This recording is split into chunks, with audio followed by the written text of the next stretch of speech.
Chapter 140. Roar held a steel sword in both hands and placed it in front of him.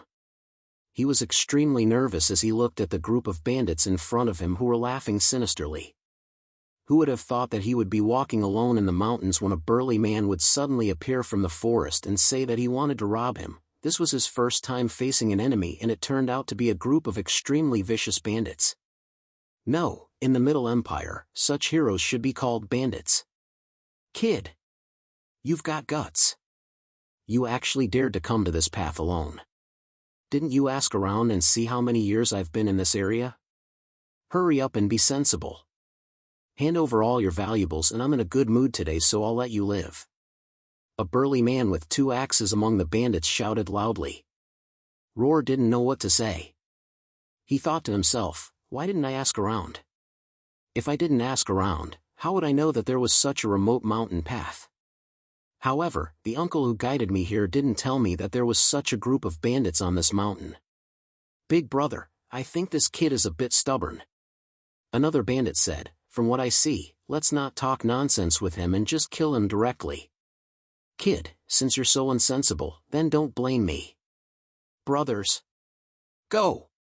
The burly man with 2 axes rolled his eyes and immediately decided to let his subordinates test the waters. This burly man didn't stay in this area for so many years for nothing. His mind wasn't as rough as his appearance. Otherwise, he wouldn't have been able to do this business for so many years without any problems. He knew that although this world wasn't considered bad, it definitely wasn't considered peaceful. Therefore, there were usually only 2 kinds of people who dared to walk alone in the wilderness. One was a young and inexperienced person who didn't know much about the world and wasn't afraid of tigers. The other was a skilled and daring person who pretended to be a pig to eat a tiger. Therefore, he had to be careful and not accidentally offend any important people who couldn't be offended. Otherwise, he would die in vain. The burly man had been playing this game for so many years and was already very familiar with it. Later on, if it was a young man who didn't know what to say, he would directly take him down. At that time, whether he lived or died would be up to him. But if he was an expert, then it would be easy to handle. All he had to do was to shout at his brothers who had already made a move and take the lead to kneel down in front of the expert. Then, he would cry bitterly and apologize. Then, he would make up some excuse about not being able to control himself. Normally, when the experts saw that their leader didn't make a move, they wouldn't bother to argue with him. Roar used the long sword in his hand to accurately parry a bandit's long spear. Then, he took half a step back and dodged a long saber. Before leaving the Simi Empire, the Xingming king had specially arranged for the best swordmaster to teach him swordsmanship. After all, he couldn't let a hero hold a sacred sword but not know how to use it. The man with the double axes looked at Roar blocking left and right in the middle of the encirclement. The more he watched, the more he felt at ease. Although this kid had some skills, it was not to the extent that they could not take him down. The burly man spat on his hands and rubbed them together. He then raised his axe and was about to attack. At this moment, a slightly lazy voice sounded behind him. Ha, it's really a robbery. It was Jilin's voice. Stop. It was Staya's voice. How dare you rob in broad daylight? How arrogant. The burly man looked around. There were bushes and trees everywhere. He didn't think that he was blocking anyone's way. However, when he saw that the 3 people in front of him were very calm, he couldn't help but be more cautious. He then clenched his fist and said to Jilin, Haha, I wonder which gang you 3 are from. Why are you interfering with my Hayashi Mountain and Li Sun's business? If you are from the gang, hurry up and tell me your names so that we don't get into trouble. Jilin looked at Aisha and asked, What's Hayashi Mountain? He felt that Staya wasn't very familiar with these things. It should be a nickname. Aisha said, I heard that the robbers of the Middle Empire like to give themselves nicknames. Oh. Jilin nodded. Where's the Dragon King Temple? My father is the Fire Dragon King, my mother is the Golden Dragon King. However, the Black Dragon King is the king of the dragon race.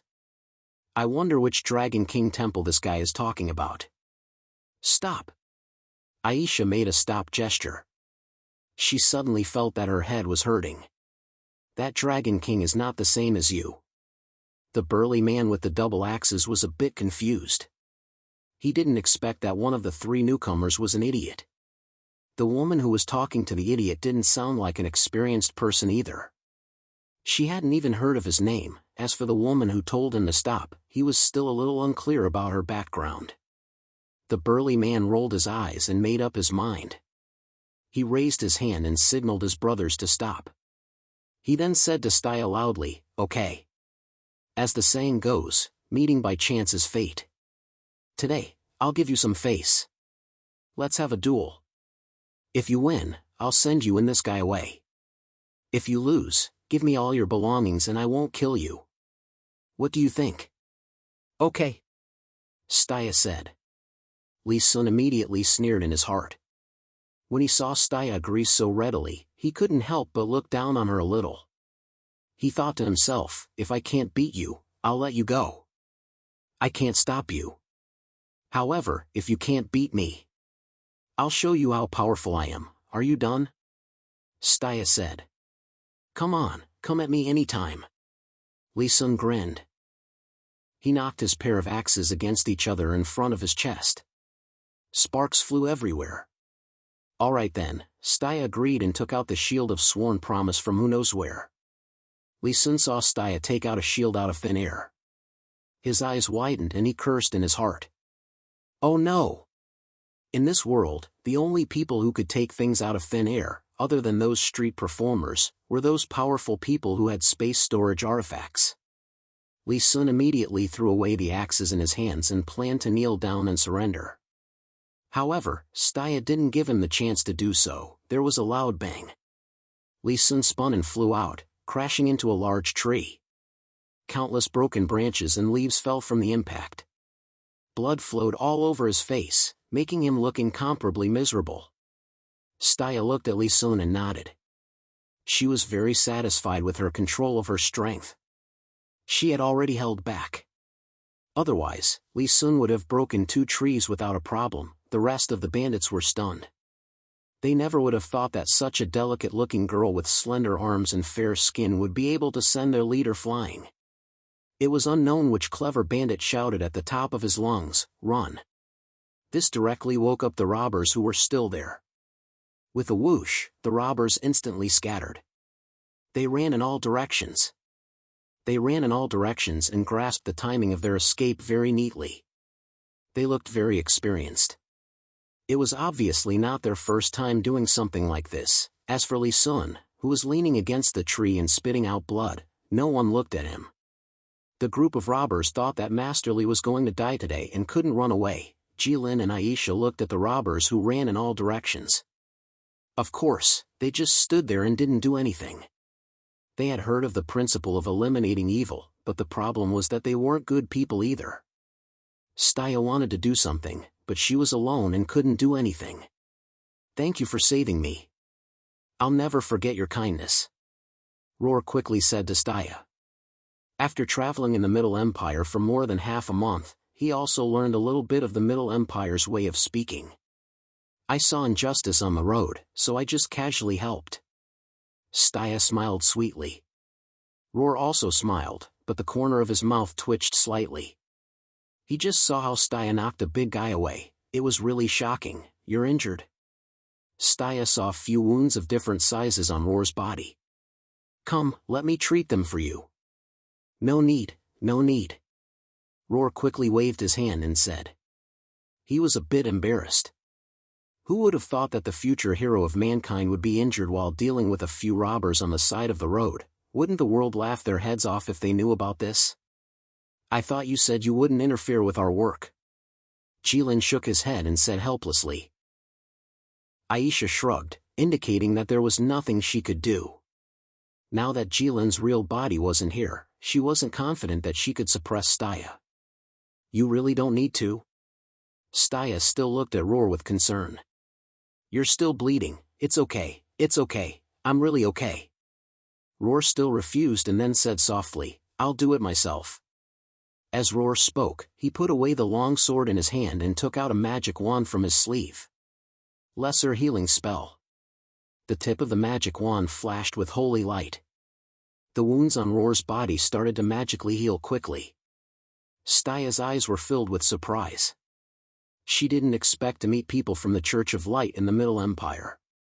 Jilin and Aisha looked at each other and thought, did people from the Church of Light like to practice both magic and martial arts? Chapter 141.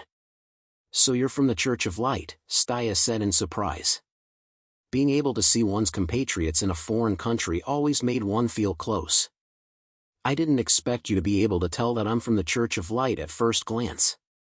That's rare in the Middle Empire. Roar said in surprise. Senior, you're really knowledgeable.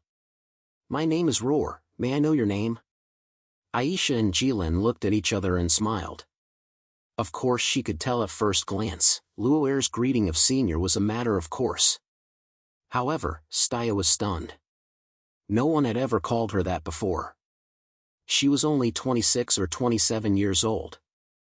With her amazing talent, the vast resources of the Saimai Empire, and the support of the Sacred Book of Light, she became a level 9 diamond-level powerhouse at such a young age.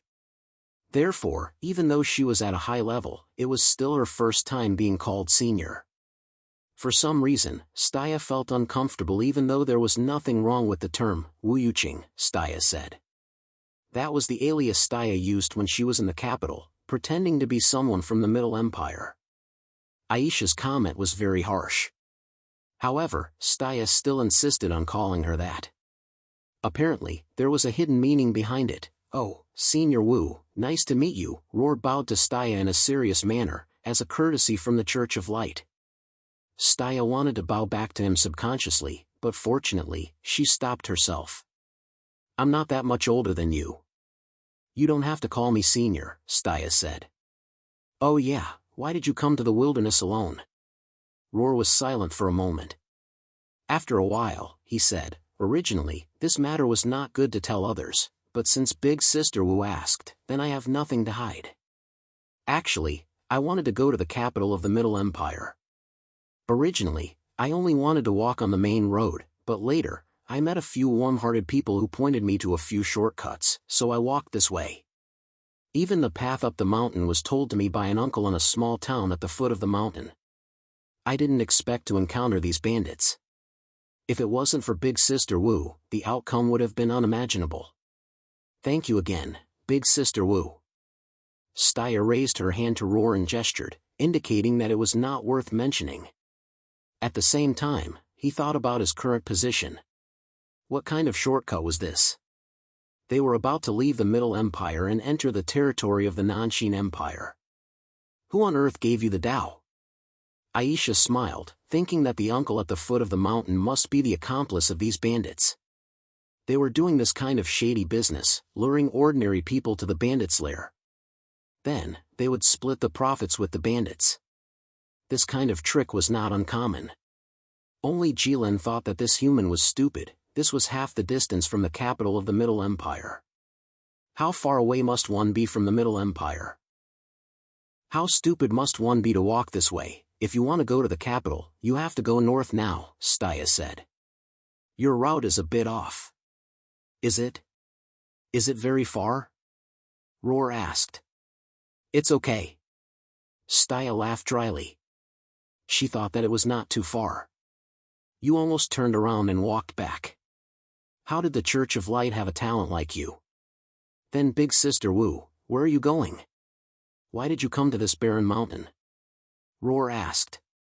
We want to go to the Nanshin Empire. We came here to ask for directions, Staya said. Then you can ask the people at the foot of the mountain.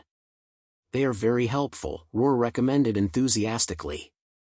No, Aisha said with a smile. After seeing what happened to you, we decided not to ask. Ha! Roar laughed awkwardly. Then, he said solemnly, I don't think it's a good time to go to the Nanshin Empire now. If you don't have to go. Big Sister Wu, it's better if you don't go. What do you mean? Staya asked. I heard that the Nanshin Empire is going to war. Roar said. War? Staya shouted in surprise. With who? This was the biggest question in Staya's mind. Now, all the human empires were united. They were accumulating power to fight against the common enemy of mankind, which was Jilin behind her. At this time, everyone didn't even have time to conserve their energy. How could they fight against each other? Since the empires wouldn't attack each other, the Nanshin Empire was the most warlike of the 5 empires. How could there be an enemy to fight against? It's said to be the beast men, Roar said. That shouldn't be. Staya was a little puzzled when he heard Rawl's words. The beast men and the southern Exian Empire are at war almost every day, but in the past few years, there have always been some small frictions. It's just small skirmishes. How did it spread so widely? It's different this time, Roar said. It's said that this time, the beast men will use all their power to attack the Nanshin Empire. Meanwhile, the Nanshin Empire is also on high alert and has made preparations for war. Why is it like this? Staya asked with a frown. The beast men had been living peacefully for decades without making any big moves. Why would they suddenly want to go all out against the southern Exian Empire? There must be some unknown reason for this. Even Jilin's attention was attracted. He was puzzled. Didn't Singh keep saying that he couldn't win? Why would they suddenly start an all-out war? Wasn't this change a little too fast? It seems to be because the beast men have a new beast king, Roar said with uncertainty. When the new king ascends the throne, the warlike beast men will use a huge war to announce the birth of a new king to the world. This is the tradition of the beast men. It's also to establish the power of the new beast king. Jilin raised his eyebrows. Why haven't I heard of this before? Establishing power? Staya didn't understand. Did they want to start an empire-level war just to establish power? Countless lives would be sacrificed if that happened. Just for such a meaningless purpose? Staya felt that it was ridiculous. Yes, it's to establish power. Roar didn't sense Staya's thoughts. He continued, there's only one way for the beast king of the beast men to establish power. That is to lead the entire beast men to win a war. To prove to all the beast men that the beast men can win under his leadership. Aisha couldn't bear to look at Roar, who was talking non-stop. She thought that this child really knew everything when he asked for directions in the Middle Empire. Except for the directions, this child didn't think that if he was in the Middle Empire, would he have heard so many rumors about the beast men and the Nanshin Empire? Did he take the wrong path? Bane was already stupid enough. She didn't expect to meet someone who was even more stupid than him today. That's not right. Staya thought about it seriously. She still felt that something didn't make sense. The beast men have changed many beast kings over the years. Why haven't they all started an unprecedented war like this one? This is putting all of their eggs in one basket. If they lose this war, even if the beast men don't perish, they won't be able to recover. Is the new beast king a lunatic? Jilin's eyes widened. What does this have to do with me? This is the first time I've heard of this. However, Jilin only glared this time. He didn't say anything. Swallowing this humiliation really didn't suit his status as a dragon that he was proud of. Jilin didn't want to, but he couldn't do anything about it. Staya's mental state was a bit abnormal during this time. She always wanted to take the sacred book of light and perish together with Jilin. That day, Staya woke up after a few days of sleep. When she opened her eyes, she saw Jilin and Aisha standing in front of her. Staya's expression darkened. She thought that Jilin had succeeded. The imperial jade seal of the Middle Empire was stolen. The capital city was in a mess. There were many casualties in the capital city. She was very sad. However, who knew that things would take a turn in the blink of an eye? She knew that Jilin's real body had been sent to another world by the Qiankun array. The one in front of her was the only clone of Jilin in this world. Staya, the light knight and saint of light, who symbolized light and justice, was furious. She was so angry that she even dared to do evil. She knew that the Sword Saint used the Four Saints array to obtain a little bit of divine power. He was able to make Jilin's clone helpless and self-destruct in the Four Saints array. Now that she had the sacred Book of Light, if she risked her life to obtain a little bit of divine power, would she be able to erase Jilin's clone from this world? There would be no more red disaster in this world.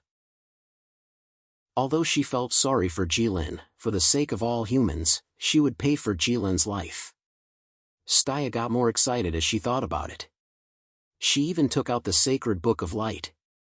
In the end, it was Aisha who kept persuading her. She said that even if she could destroy the clone, Jilin would definitely be able to return to this world again. There was no meaning in doing so. This made Staya give up on the idea for the time being. However, Jilin felt that Staya's eyes were still shining with a crazy light when she looked at him. Even Jilin could not help but raise his eyebrows. Jilin truly felt that humans were a magical race. As long as the timing was right, even the most devout believer of God could instantly turn into the craziest terrorist. The most magical thing was that the transformation process did not seem abrupt at all. This was because from his point of view, Staya, who wanted to use the sacred Book of Light to perish together with his clone, was naturally a terrorist with a broken brain. However, from the point of view of Staya and other humans, she was a great hero who dared to sacrifice herself for the sake of humanity. There were many things that were not right or wrong, black or white. It was just a matter of perspective. Jilin thought to himself. Chapter 142. It didn't matter what Jilin was thinking. In short, what he was doing now was to try his best to retreat when facing Staya. Sword Saint was a legendary master, and there were tens of thousands of well-trained elite soldiers of the Middle Empire to help share the burden of the backlash. He only bore a little divine power, but he was still half dead. Although Staya was blessed by nature, she was only a diamond-level human. Once she used her divine power, there was no possibility of her surviving. This was Jilin's judgment. This was not good for anyone. As a member of the dragon race, there was no way he could allow the princess to die in his hands in such a heroic and righteous manner, right? After all, there was no such plot in any story. The Megalosaurus caught the princess. The princess didn't wait for anyone to save her, nor did she surrender. Instead, she dragged the Megalosaurus down with her without hesitation. Okay, now there was nothing else to do, and there was no need for any other characters to appear. The story was over. It was indeed clean and neat, but it was a little too simple and straightforward. Therefore, Jilin decided that in order to not let such a blunt story happen to him, he would try not to provoke her. He didn't want her to be hot-headed and really die with this clone of his. Sister Wu, I advise you to seriously consider it.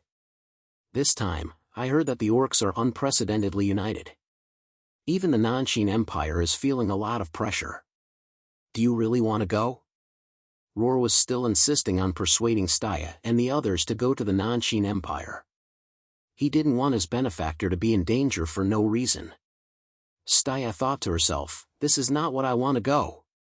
She turned around and glared at Jilin, meaning to say, what do you mean? Jilin spread out his hands, indicating that there was no other way. They had to go to the Nanshin Empire. At the same time, in his heart, this woman seemed to have become fiercer. Was this what humans often said, everything happens in turn? A dragon in the shallows will be teased by shrimps, and a tiger in the plains will be bullied by dogs? Yes, we have to go, Staya said. But you don't have to worry, we can guarantee our own safety. Roar recalled the shocking scene of Staya easily knocking away a large man and nodded. He felt that Staya's words made sense and did not say anything more. All right, it's getting late now, and I still have to hurry on my journey. I'll bid farewell to all of you here. Roar stood up and saluted Jilin and the other two. I, Roar, will never forget your life-saving grace. I will definitely repay you in the future. Roar spoke very solemnly, but in his heart, he silently added a sentence that he didn't say. If I can survive after defeating the Red Calamity, do you know how to get to Beijing or not? Jilin suddenly asked. This question caused Luo'er to freeze on the spot. That way. Jilin raised his hand and casually pointed in a direction. Thank you. Roar hurriedly thanked Jilin and was about to leave with his head lowered. This was too awkward. Wait! Staya grabbed Roar from behind and glared at Jilin at the same time. Sister Wu, what's wrong? Roar asked. I say. Staya's tone was unprecedentedly serious. Don't believe everything others say so easily. If you want to go to Beijing, it's that way. Staya pointed to the north for Roar. Roar once again thanked her with a face full of shame. After saying goodbye, he hurriedly left. Staya looked at Roar's back with a face full of worry. He thought to himself, I really don't know which family's adults are so assured to let such an innocent child go out alone. Actually, she could not blame Roar for being naive. Although he had encountered misfortune in his family since he was young, his temperament was indeed much more mature than his peers. However, he had grown up in Flens, a small town that was friendly and protective of its people. Everyone in the town knew that he was an orphan, so they took good care of him.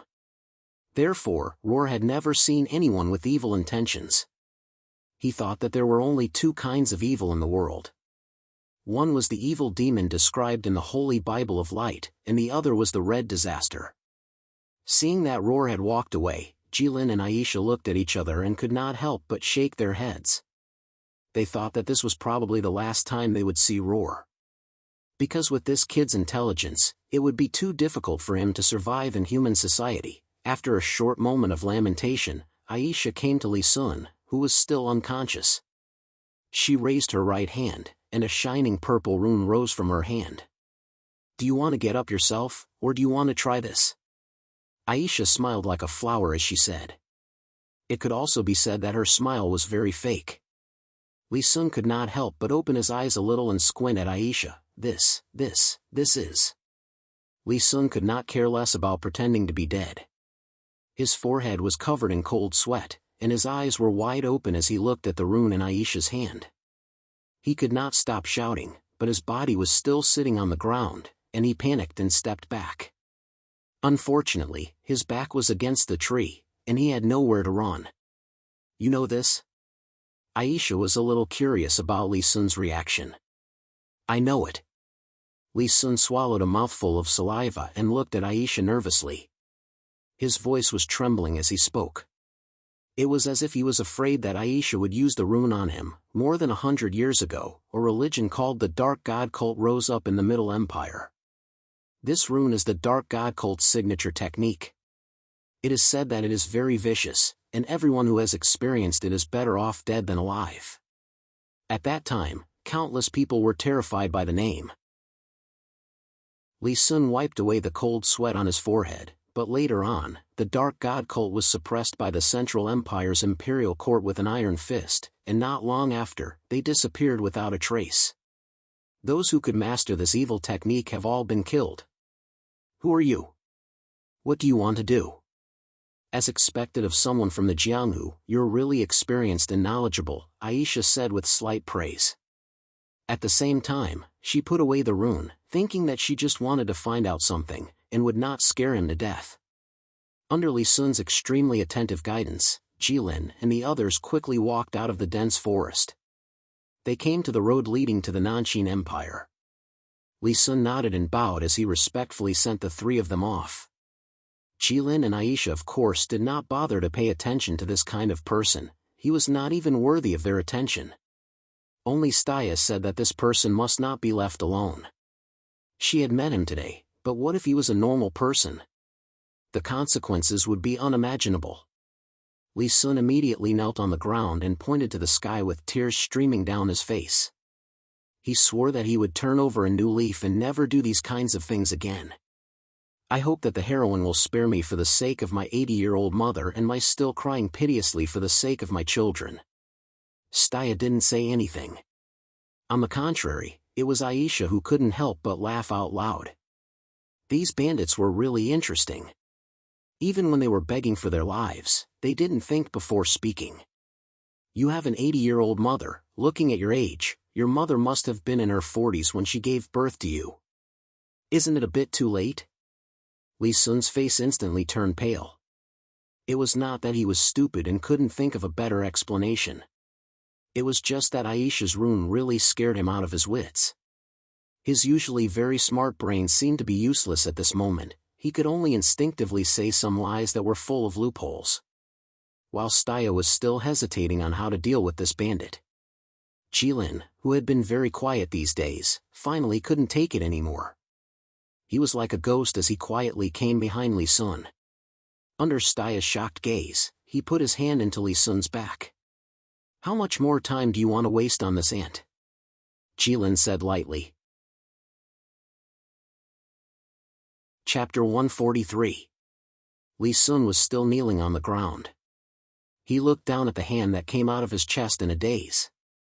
He felt strange because he had never seen such a clean hand.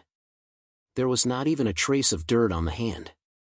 It was so clean that it didn't seem to belong to this world. He had just killed a person, but there was not even a trace of blood on it. That was Li Sun's last thought. In the end, he slowly closed his eyes and let out a long sigh. He died just like that. For a robber who killed and robbed, it was considered a worthy death. As the saying goes, if you walk by the river, your shoes will get wet. If you walk on the road at night too much, you will definitely meet a ghost. Of course, it could also be said that the heavens were right, and the retribution was not pleasant. Li Sun's body slowly slid down from Jilin's arm. Finally, he laid on the ground. There was a big hole in his chest, and the surroundings of the hole were charred black. That was a burn mark. It was as if someone had stabbed him in the chest with an iron rod that was as thick as an arm. It was so hot that it was burning red. It was a hair-raising scene.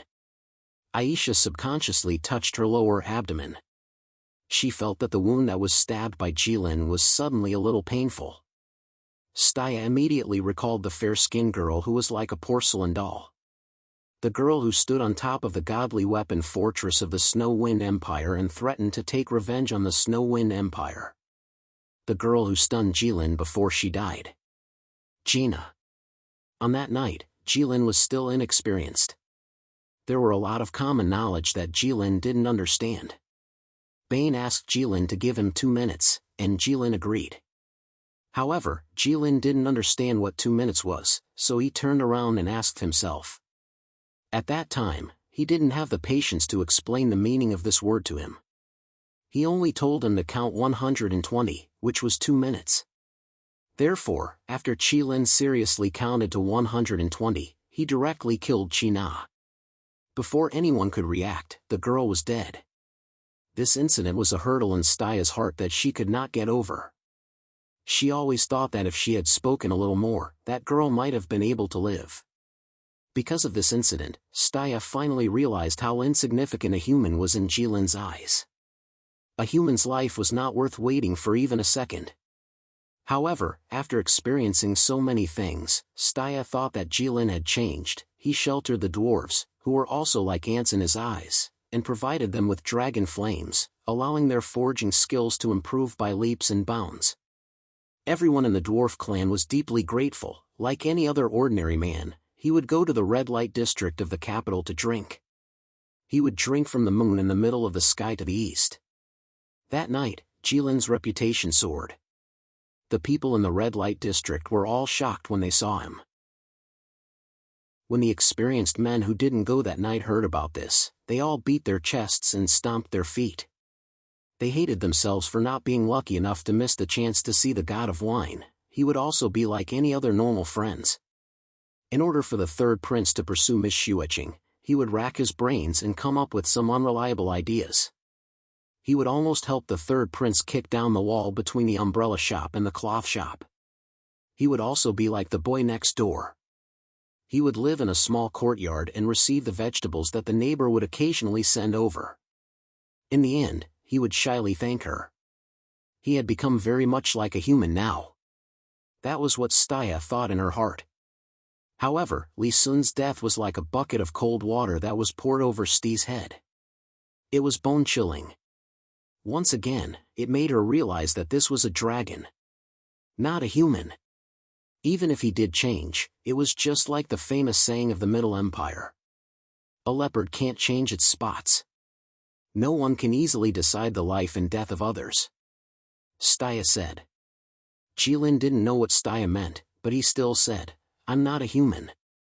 Yes. Staya reached out her hand and took out the sacred book of light.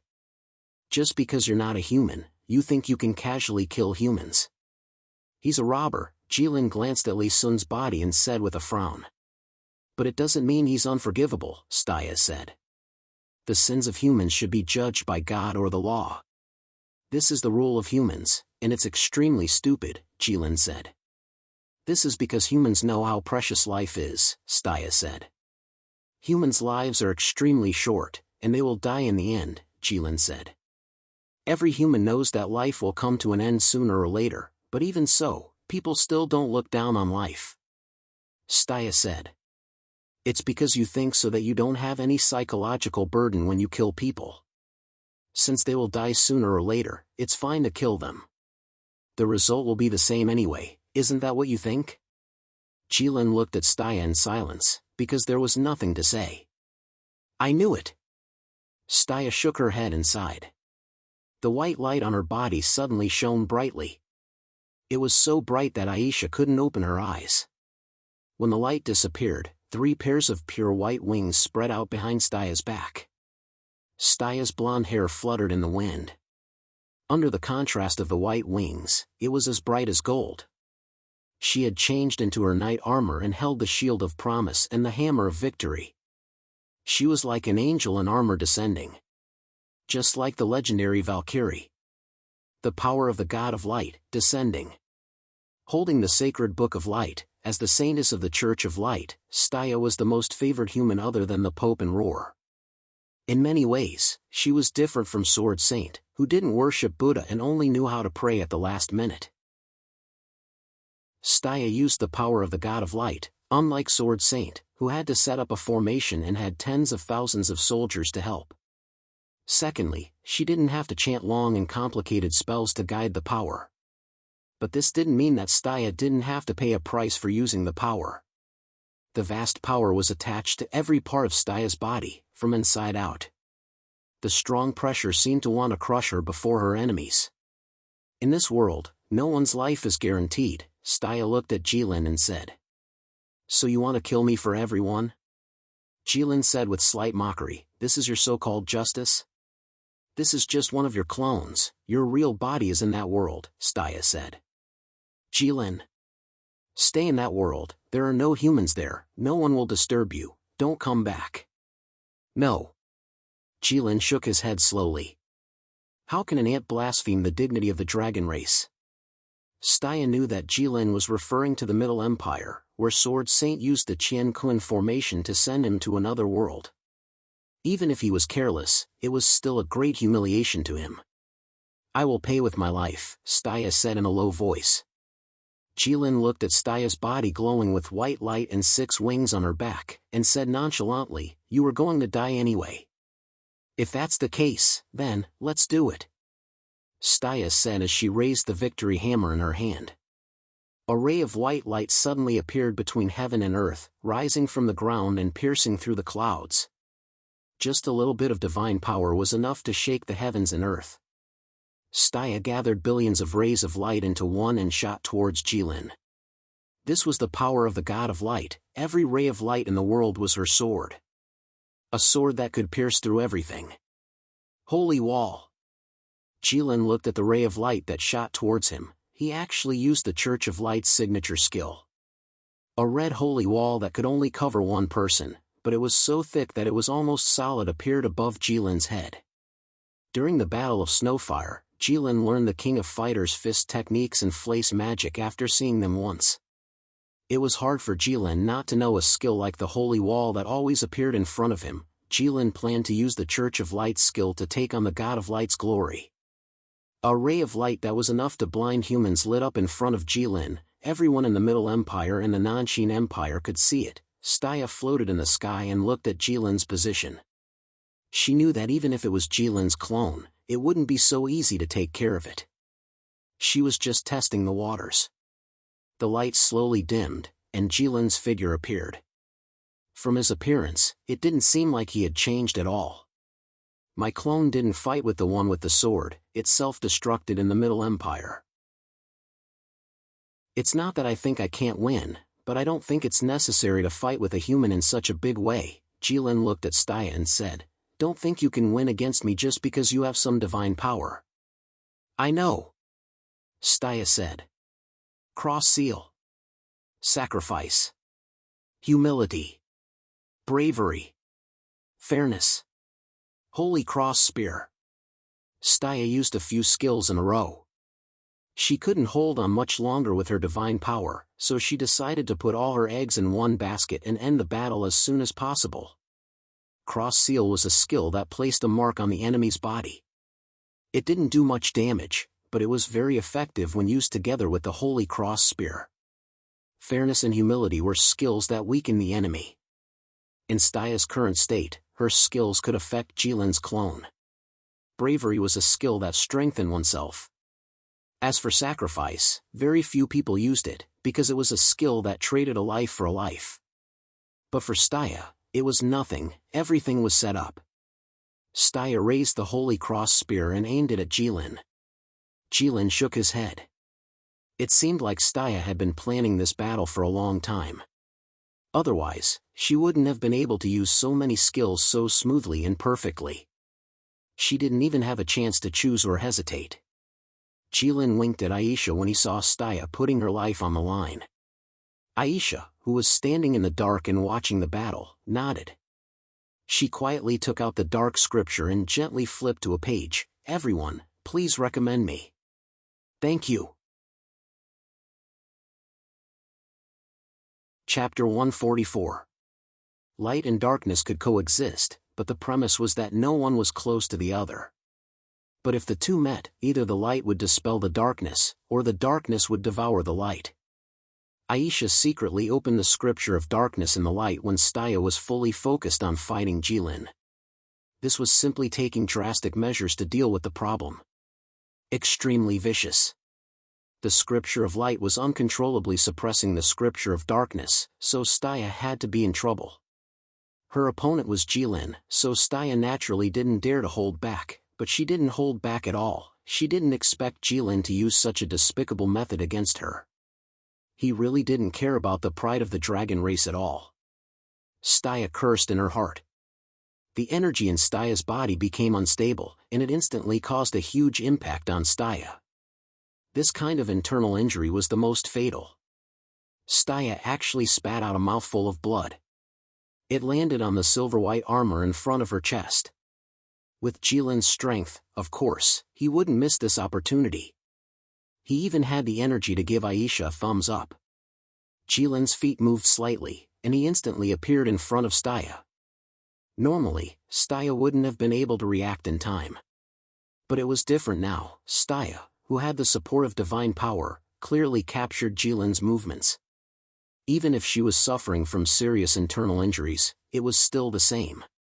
Staya forced herself to throw the Holy Judgment Cross spear at Jilin. But its power wasn't as strong as before, and it felt like it was an arrow at the end of its flight. Jilin obviously didn't choose to dodge such an attack. He directly threw out 2 punches. The first punch shattered the Holy Judgment Cross spear like it was nothing. The second punch knocked out Staya, and at the same time, shattered the holy light on her body. "I didn't expect you to be able to knock someone out of the God's Descent state with just 1 punch." Aisha looked at Staya, who was lying unconscious on the ground, and clicked her tongue in wonder. "It's nothing. The main thing is that the energy in her body is unstable, and her breath is in a mess. That's why I had the opportunity," Jilin said. "You humans call this state God's Descent?" "Only witches call it that," Aisha said. "I didn't expect to see the God of Light descending today. Staya really has a trump card. How is she?" Jilin pointed at Staya, who was lying on the ground, and asked. Aisha frowned as she glanced at Staya and then at Jilin. She didn't understand why the smart Jilin would ask such an obvious question. Was there a need to ask? He was already bleeding from all 7 orifices. It was obvious that he was about to die, right? Aisha didn't believe that Jilin couldn't see how serious Staya's injuries were. Anyway, if she was the one who fought with others and beat them up like this, she wouldn't waste time to check whether the person was dead or not. Aisha looked at Jilin and clearly expressed this in her eyes. Jilin also frowned and looked at Aisha, implying that she should take a closer look. Aisha shook her head and felt helpless. She walked to Staya's side and squatted down. First, she put her fingers on Staya's neck, then she pressed on her stomach, and finally she put her fingers on Staya's wrist. After completing this set of actions smoothly, Aisha slowly stood up. She smiled faintly at Jilin and said with certainty, "You're dead meat." "Ah." Jilin was rarely moved. "No, do you know how to do it or not? If you don't know, don't talk nonsense." "Of course. Medicine and herbology are the foundation of witches." Aisha shouted confidently, as if Jilin was insulting her by questioning her profession. "But why are you so surprised? Didn't you just say that she's dead?" I just said it casually," Jilin frowned and said, his voice suddenly lowered. "And didn't I interrupt her? It has nothing to do with that." Aisha sneered and shook her head. "God's descent is like opening a big hole in a person's body. It doesn't make a difference whether he bleeds more or less. Anyway, he's going to die in the end."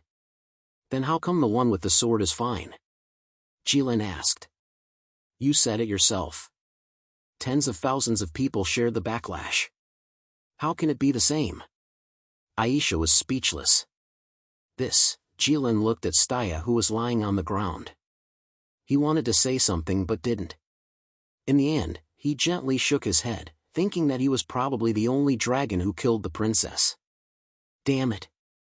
Since ancient times, many dragons had captured princesses. But which dragon didn't take good care of them and treat them like masters?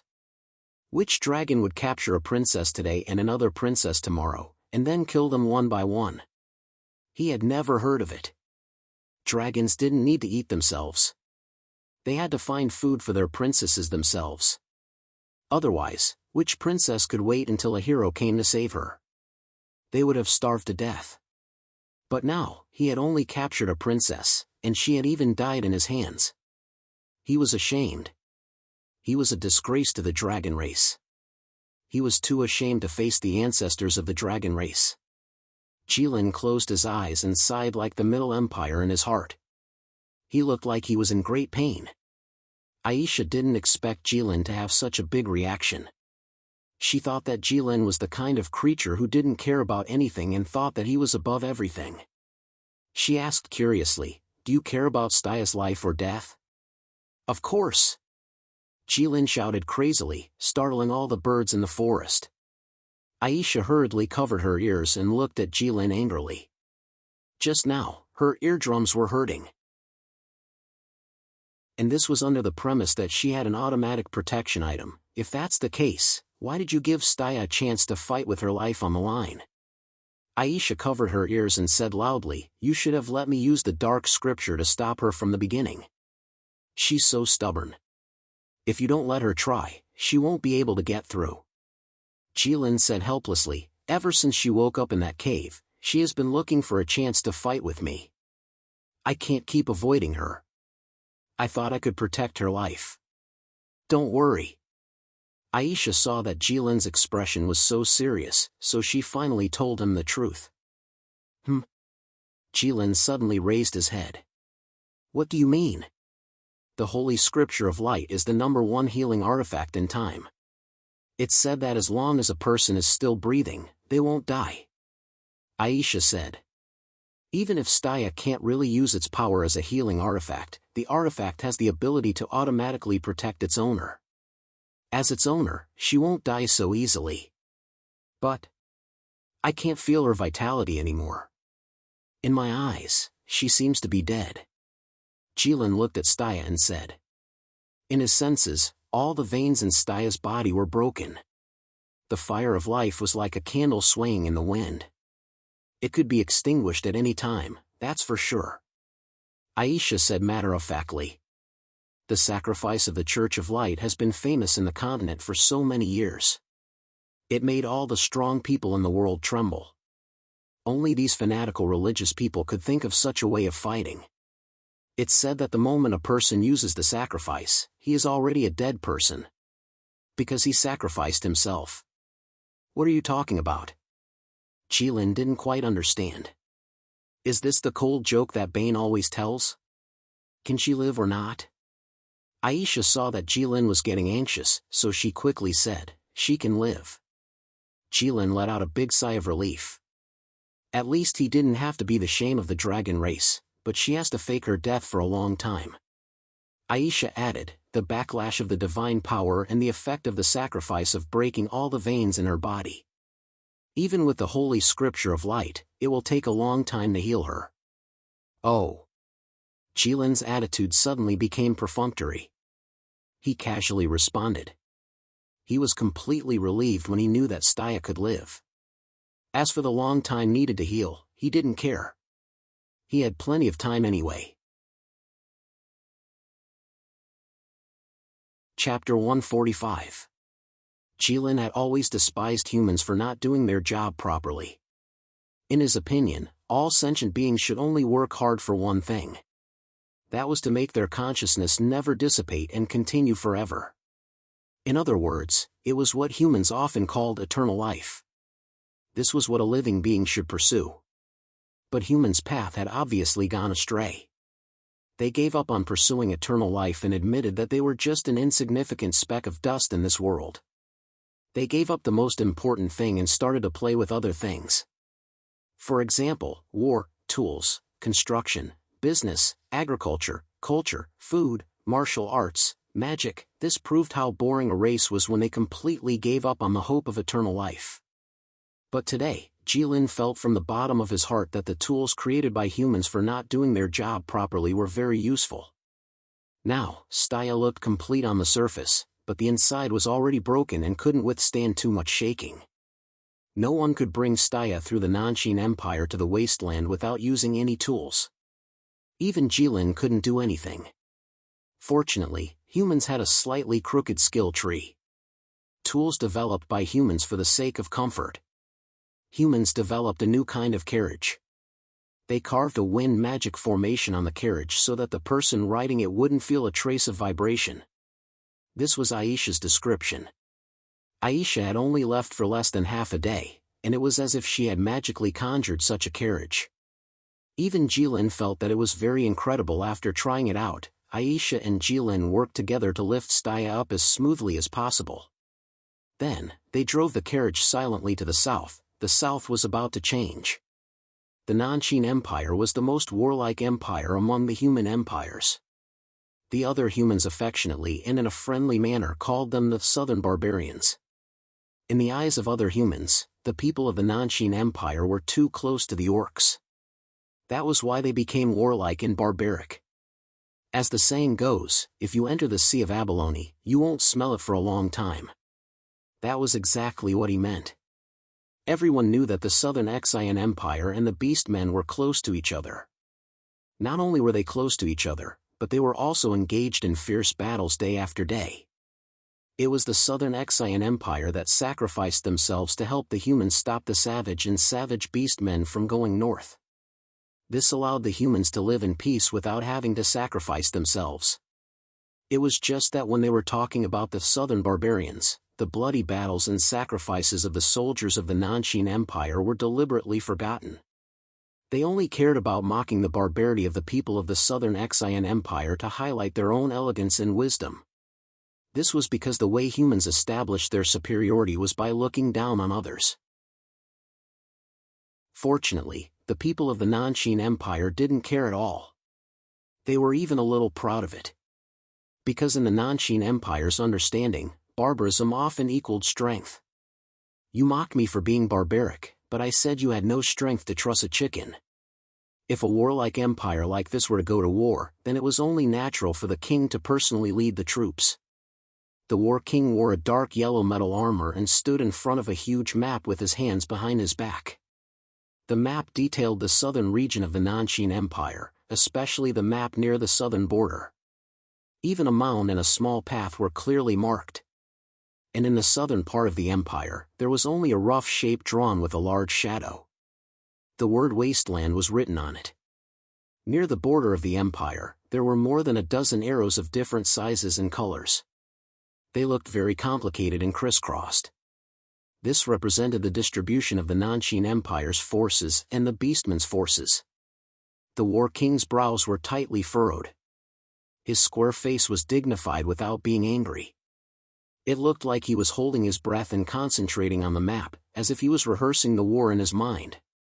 This made the battle strategists in the tent a little cautious, afraid of interrupting His Majesty's battle thoughts, but in reality, the War King wasn't thinking about war at all. His mind was filled with the meeting of the kings that he attended half a month ago. What the *CK did those people say to him? What the hell were they talking about? The War King felt a headache when he thought about what the other 4 emperors said. Each one was more ridiculous than the last. At the time, the War King even suspected that what he heard at the meeting of the kings was a myth. The Golden King said that he used the Great Qianquan formation to send the Red Disaster to another world. Then he wanted to unify the human currency. If it weren't for the fact that this was a critical period, the War King would have guessed that the Golden King wanted to swallow up the 4 empires and unify the world. After all, the Middle Empire's emperors had been thinking about this for generations, to the point that they were going crazy. Fortunately, the matter of the same coin was too big, so big that no one dared to act rashly, so they put it aside for the time being. As for the Great Qianquan formation, the War King didn't want to think too deeply about it. It was too fantastical, but fortunately, the Middle Empire gave everyone a period of time to prepare for war. After the Golden King finished speaking, the Iron Blood King, who spoke intermittently, began. He used a long time to explain a ridiculous plan, which successfully challenged everyone's patience. The general idea was that the Snow Wind Empire had unearthed a stone tablet that recorded important information about the era of gods in Morag. Based on this stone tablet, the Iron Blood King decided to create a production line of bright snow god soldiers and directly produce 10,000 bright snow god soldiers. The Iron Blood King vowed that if there were 10,000 bright snow god soldiers, they would definitely be able to wipe out the Red Disaster. But if they wanted to do this, they would need the resources of at least 3 empires. So he hoped that the 5 empires would share the burden. At that time, the War King nodded his head repeatedly, but he was cursing in his heart. What were bright snow god soldiers? He had heard Musin say that one of them was able to fight with the Red Disaster for a short period of time, and it had even split open the Red Disaster's fireball that was comparable to a forbidden spell. In terms of power, it was even above legend rank. What did the Iron Blood King want to do? He wanted to mass-produce 10,000 legend rank. What kind of spirit was this? The War King felt that if he really produced 10,000 of them, the entire human economy would probably regress by 1 or 2,000 years. In other words, all humans, other than the nobles, would have to worry about their next meal. Moreover, if the Iron Blood King really had 10,000 of them, then after killing the Red Disaster, the Iron Blood King would only be able to take over the world in passing. At that time, what would the other empires do? The Iron Blood King's plan made all the emperors frown, and the atmosphere of the Conference of the Kings instantly became very heavy. At this moment, the Sacred King stood up to announce a piece of good news to ease the atmosphere. He actually said that the God of Light had suddenly descended and picked a hero. This was supposed to be exciting news, but for the sake of the hero's safety, this news was not announced to the world. This time, the War King was stunned. If he thought that he was listening to a fairy tale before, then now he thought that he was listening to a fairy tale. Since the Sacred King said so, there were naturally people who asked, "Who is this hero? How strong is he? Is he at the peak of legend rank or close to God?" The Sacred King was silent for a moment and said that the hero used to do odd jobs in the Church of Light. In terms of strength, he should have reached silver rank by now. The other emperors could not help but shake their heads. Even if the Sacred King mentioned the God of Light, it was useless. This was because no one present believed in God. They believed in the existence of God, but they did not believe in God. This included the Sacred King who ruled with religion. Then, it was the Hero King's turn. The Hero King did not say anything that the War King could not accept. He only said that the Divine Dragon Empire was currently in a very troublesome situation and did not have the spare energy to care about other things. The Divine Dragon Empire could not do anything about these things. Then, there were also people who asked, what happened? At first, the hero king was unwilling to say, but after being questioned for a long time, he finally hesitated and said. He said that a new evil cult had recently appeared in the Divine Dragon Empire, and it was called the Scarlet Dragon Sect. They were in the limelight for a while. At that time, the War King joked, judging from the name, this should be the Divine Dragon Empire's national religion. Why is it an evil cult? However, the Golden King said very seriously that evil cults were very dangerous and could not be treated lightly. They should be dealt with as soon as possible. Then, the Hero King said that this matter was not easy to deal with because the founder of this cult was the legend rank expert, Flay. Back then, during the Battle of Snowfire, Flay saw the fireball released by the Red Calamity and became obsessed. She felt that she had seen the ultimate of the Tao of Fire.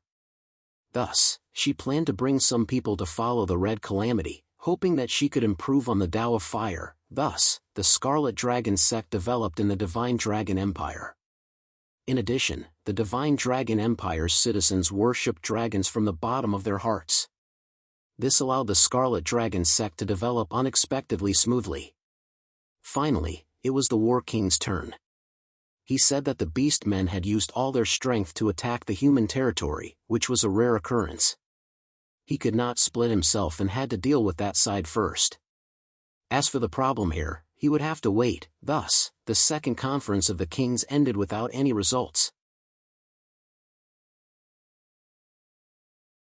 Chapter 146. Your Majesty. Your Majesty. The captain of the Nanshin Empire called out softly when he saw His Majesty standing in front of the map for a long time. Looking at the map for such a long time and anticipating the battlefield. This wasn't the warlord's style.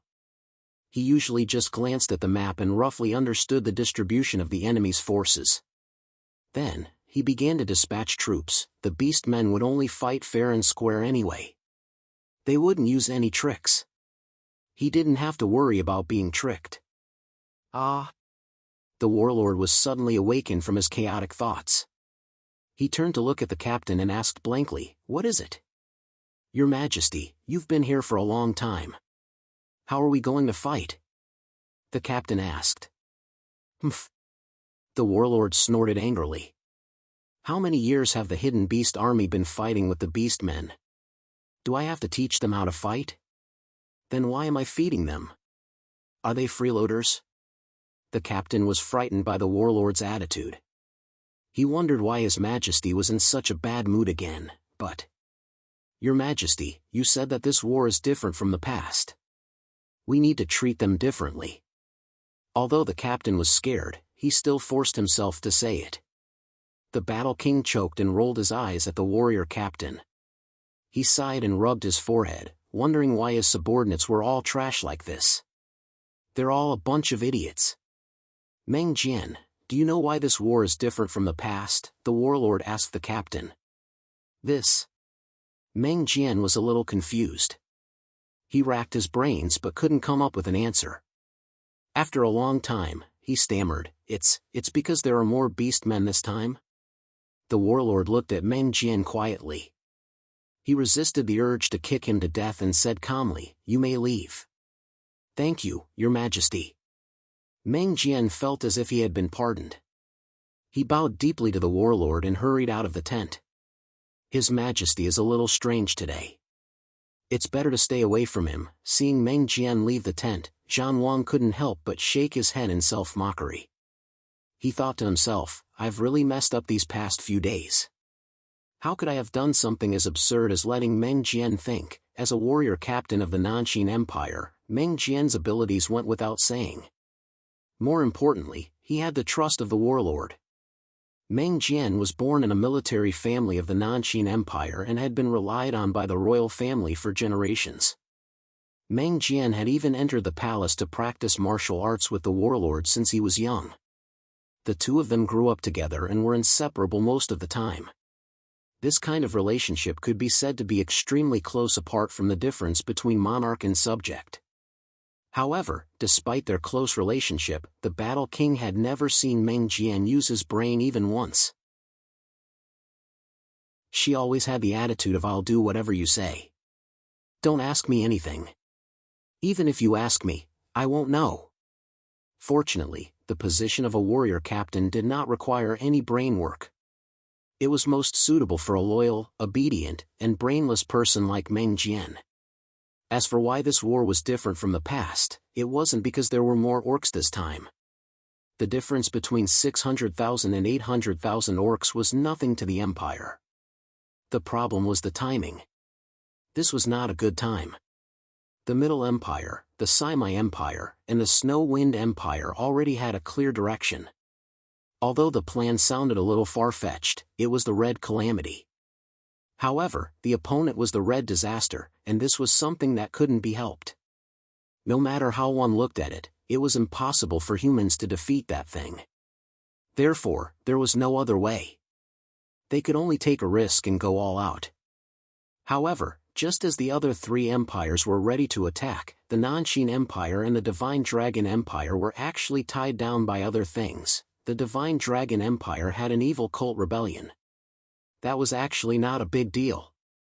In the end, it was just a group of civilian organizations that could not be seen in public. It was the same even if the organizers were legendary experts. Even if a legendary expert led a motley crew, they would not have the slightest possibility of fighting against the Empire. Legendary experts were not the Red Calamity. Therefore, the only problem was the Nanshin Empire. The orcs were one of the disasters that had troubled humans since the mythological era.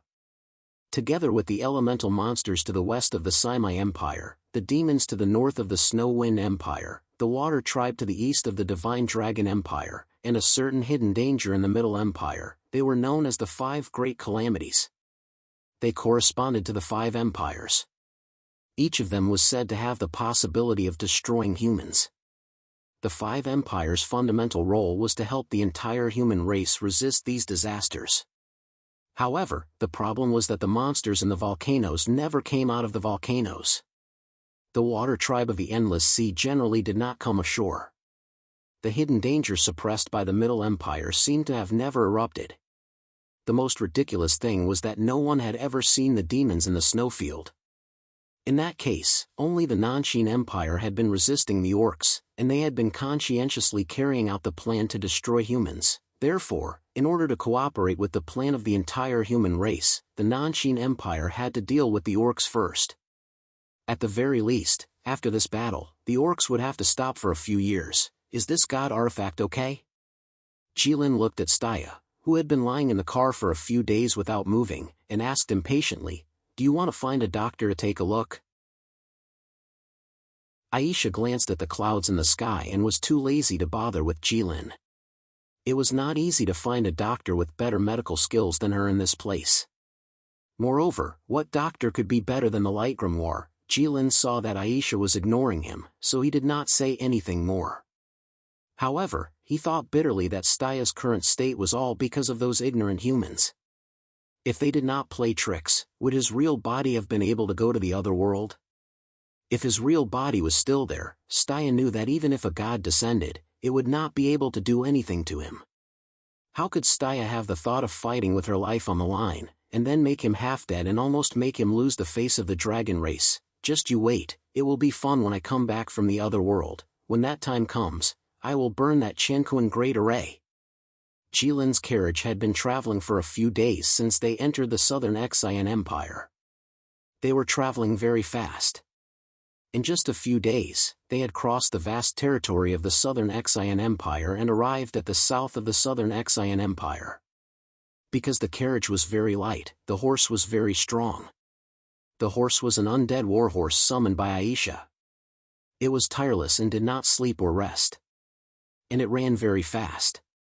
If Jilin was not worried about Staya, it would have no problem running 2,000 or 3,000 miles a day. In terms of endurance, the warriors of the undead were the best in the world. Since entering the southern Xian Empire, the further south they went, the more frequently they saw soldiers.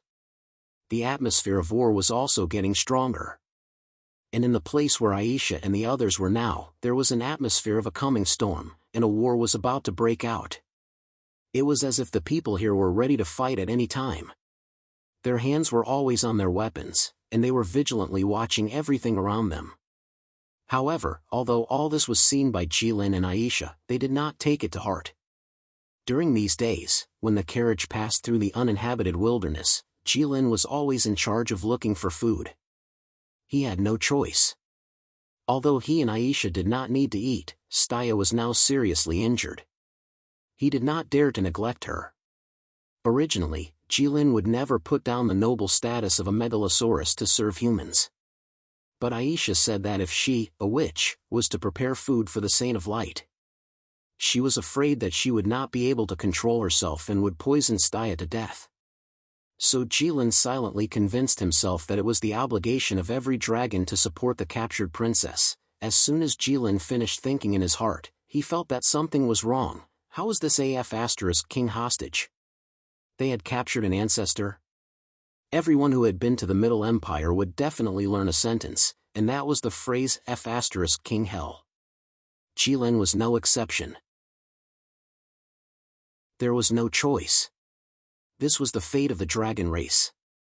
Jilin lamented in his heart. The food was back, but how was he going to eat Staya, whose veins were all broken? This was still a problem. In the end, Jilin had no choice but to use his dragon flames to burn the food alive. He directly injected it into Staya's body. According to the human's logic, this was the best way to serve the mother. Just as Jilin looked at the clear sky and lamented his bad luck, a group of soldiers carrying 2 stretchers stopped in front of the carriage. They forced Aisha's carriage to stop. Although Aisha was a little strange, she was not crazy. She would not kill them without saying a word just because they were blocking her way. But if it was Jilin, it was very likely that he would do that. Soldiers, why are you blocking my way in broad daylight? Aisha had just come out of the Middle Empire, so she could not change the way she spoke there. Sorry to disturb you. The leader of the soldiers spoke very politely. We are soldiers of the dragon-subduing army, under the control of the beast-subduing army. 2 of our brothers were seriously injured in the battle with the orcs and need to be treated quickly. It is very urgent, and we hope to borrow your carriage for a while. The entire dragon-subduing army will be very grateful for this kindness. At first glance, one could tell that the leader of the soldiers was a well-read person, not just a soldier. Even in such a dangerous situation, he was still able to speak in a polite and courteous manner, leaving no loopholes. If it was a normal person, they would not hesitate to get off the carriage and hand it over to the other party just by looking at the 2 injured people lying on the stretchers. Moreover, this soldier spoke so politely, but the problem was that Aisha and Jilin were not normal people. To be more precise, they were not human. Therefore, Jilin poked his head out of the carriage, looked at the leader of the soldiers and asked, "What army did you say you were from?" "The dragon-subduing army. I hope that everyone will add this to your collection. I will vote for you. Thank you very much." Chapter 147. Although this soldier's leader was very reasonable. Most of the time, the army was not a place to be reasonable. Most of them were hot-tempered and preferred to talk with their fists. Because it was more convenient and faster, they were better at it. A sweaty soldier anxiously looked at his 2 brothers lying on the stretcher while glancing at the soldier leader who was still talking to the pedestrians from time to time. The veins on his forehead were exposed. It was as if a surge of hot blood was surging through his veins. "Big brother, why are you still talking to them?" The soldier finally couldn't stand it anymore. He waved his arm and walked to the leader's side and said loudly, "Danyo and Monkey are dying. If it were up to me, we should just grab the carriage first. Whether it's compensation or a beating, we brothers will accept it. We won't fight back, isn't that enough?" "Yes, big brother, Dashiong is right. Big brother, let's listen to Dashiong." The other soldiers also echoed. The soldier leader looked at Dashiong and frowned. "Dashiong, you have to remember that you are now the border army of the Nanshin Empire. Not the bandits who occupied the mountains in the Middle Empire. Then what do you say? Danyo and Monkey are our brothers who have gone through fire and water with us. Now that the situation was urgent, De Xiong obviously didn't care about the military law of not offending the superior. "I will deal with this matter," the soldier leader said in a deep voice. Then he turned to Jilin again and said, "You too, you have seen our situation. I am really concerned about people's lives. Can you lend the carriage temporarily?" "No," Aisha said righteously. "You." The soldier leader was already a little angry. He didn't expect that the other party still wouldn't agree even though he had already spoken to this extent. "Why are you in such a hurry?" Aisha said, "This is my carriage. Of course, I have the right to decide whether to lend it or not. You, my brothers, fought for the country, killed the enemy bravely and died without hesitation. In order to protect the people's lives and work in peace, they risked their lives. They are real heroes, you actually." Aisha clicked her tongue as she listened. It was obvious that she didn't agree with him. "Don't tell me that just because your brother has worked hard, he can use my things whenever he wants to. You want to borrow my carriage today, so I'll lend it to you. Don't tell me that if your army runs out of food and comes to me tomorrow, I'll have to sell everything I have. What kind of logic was that? If I don't want to borrow my things, I won't." That was what made sense.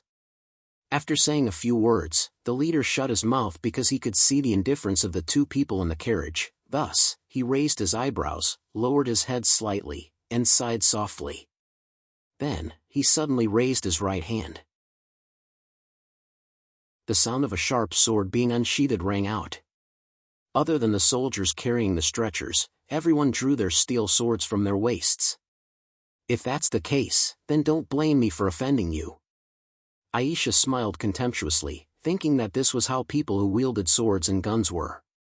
No matter how reasonable they looked, in the end, they had to rely on the weapons in their hands to solve the problem.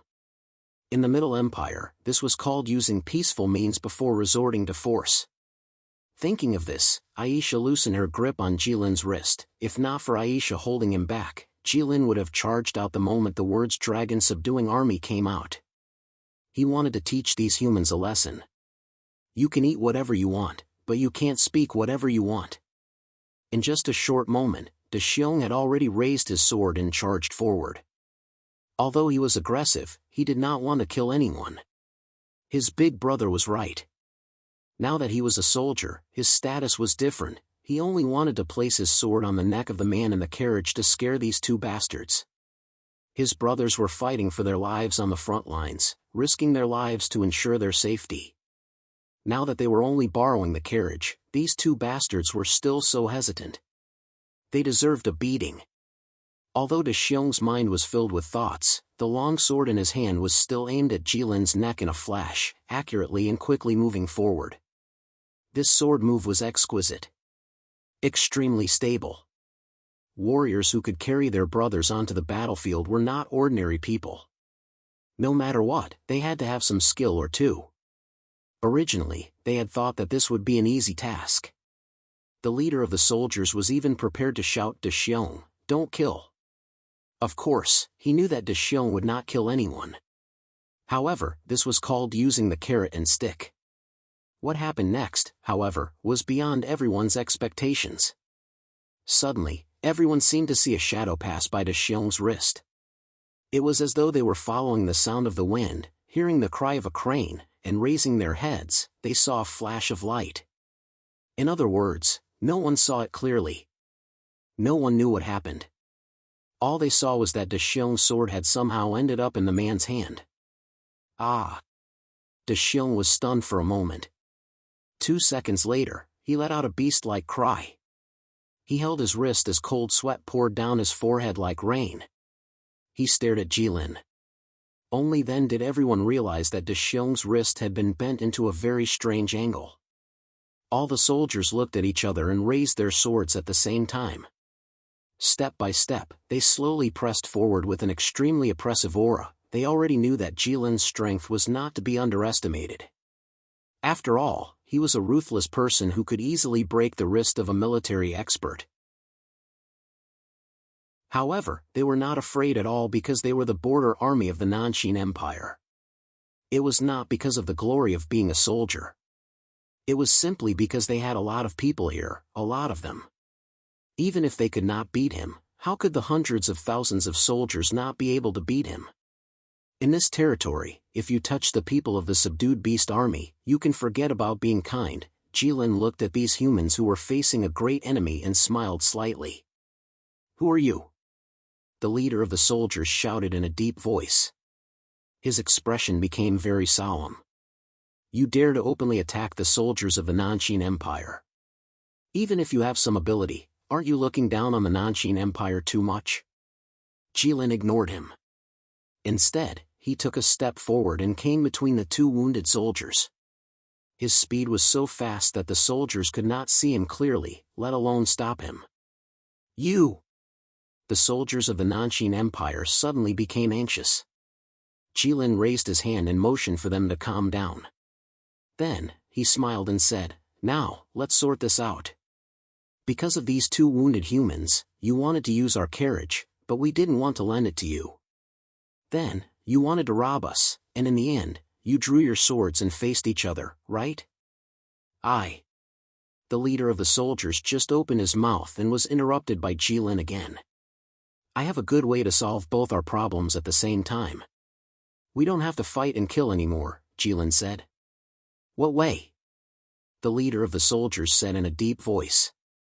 While talking to Jilin, he secretly used hand signals to suppress his subordinates who were ready to move. Now that their wounded comrades were in danger, this made them very irritable. But now, that man was standing between Danyo and Monkey with a sword. They could not act rashly, like this. Jilin looked at these soldiers and said. After Jilin finished speaking, he neatly stabbed the two stretchers with his sword. Now that you don't need the carriage, can we go? Yes. The leader of the soldiers gritted his teeth so hard that they almost broke. His eyes were about to burst. Go to hell. Kill. At this point, there was nothing more to say. There was no need to say anything more. Only blood for blood. It was only right. The leader of the soldiers took out a bamboo tube from behind him. He pulled it toward the sky, and a blue signal flare suddenly rushed into the sky. When it flew to the highest point, it made a violent and rapid explosion. This was the signal for help. After the signal, the leader of the soldiers rushed toward Jilin with a long spear. His face was full of unyielding determination. The soldiers behind him also rushed forward together. Jilin looked at these stupid humans, stretched his neck, and smiled lightly. His eyes turned slightly yellow, his face was very delicate now. When he smiled with such a face, it would give people a clean and comfortable feeling. But for some reason, Jilin's smile now looked a little ferocious. Half an hour later, a group of 50 cavalry came here, leaving a long trail of smoke. They looked at the blood all over the ground and the remains of the broken arms, and couldn't help but frown. Their breathing became heavier. They were all soldiers who had experienced hundreds of battles and were used to staying on the battlefield all year round. More than a dozen corpses naturally didn't shock them. But what they didn't understand was that this wasn't a battlefield, but the territory of the Southern Xian Empire. What kind of person was so audacious? Daring to kill more than a dozen soldiers of the Empire here, a cavalryman got off his horse and walked to the side of a corpse wearing a commander's armor. He squatted down and turned the corpse over. The moment he saw this person's face, the cavalryman's eyes revealed endless shock. When he saw these corpses just now, his expression didn't change much. The cavalryman blinked, suppressed the shock in his heart, and looked at the ground where the corpse was lying on. Sure enough, there was a symbol drawn on the ground. This was the secret signal used by the Southern Xian Empire's army. The meaning of this symbol was that the enemy was going west. Thank you all for the recommendation votes. Monthly votes. Reward. Thank you. Thank you.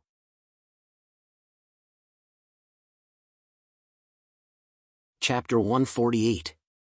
The soldier took 2 deep breaths and trotted to the cavalry commander's horse. Where is he? The cavalry commander looked ahead and asked. His emotions didn't fluctuate much because of the corpses of his comrades on the ground.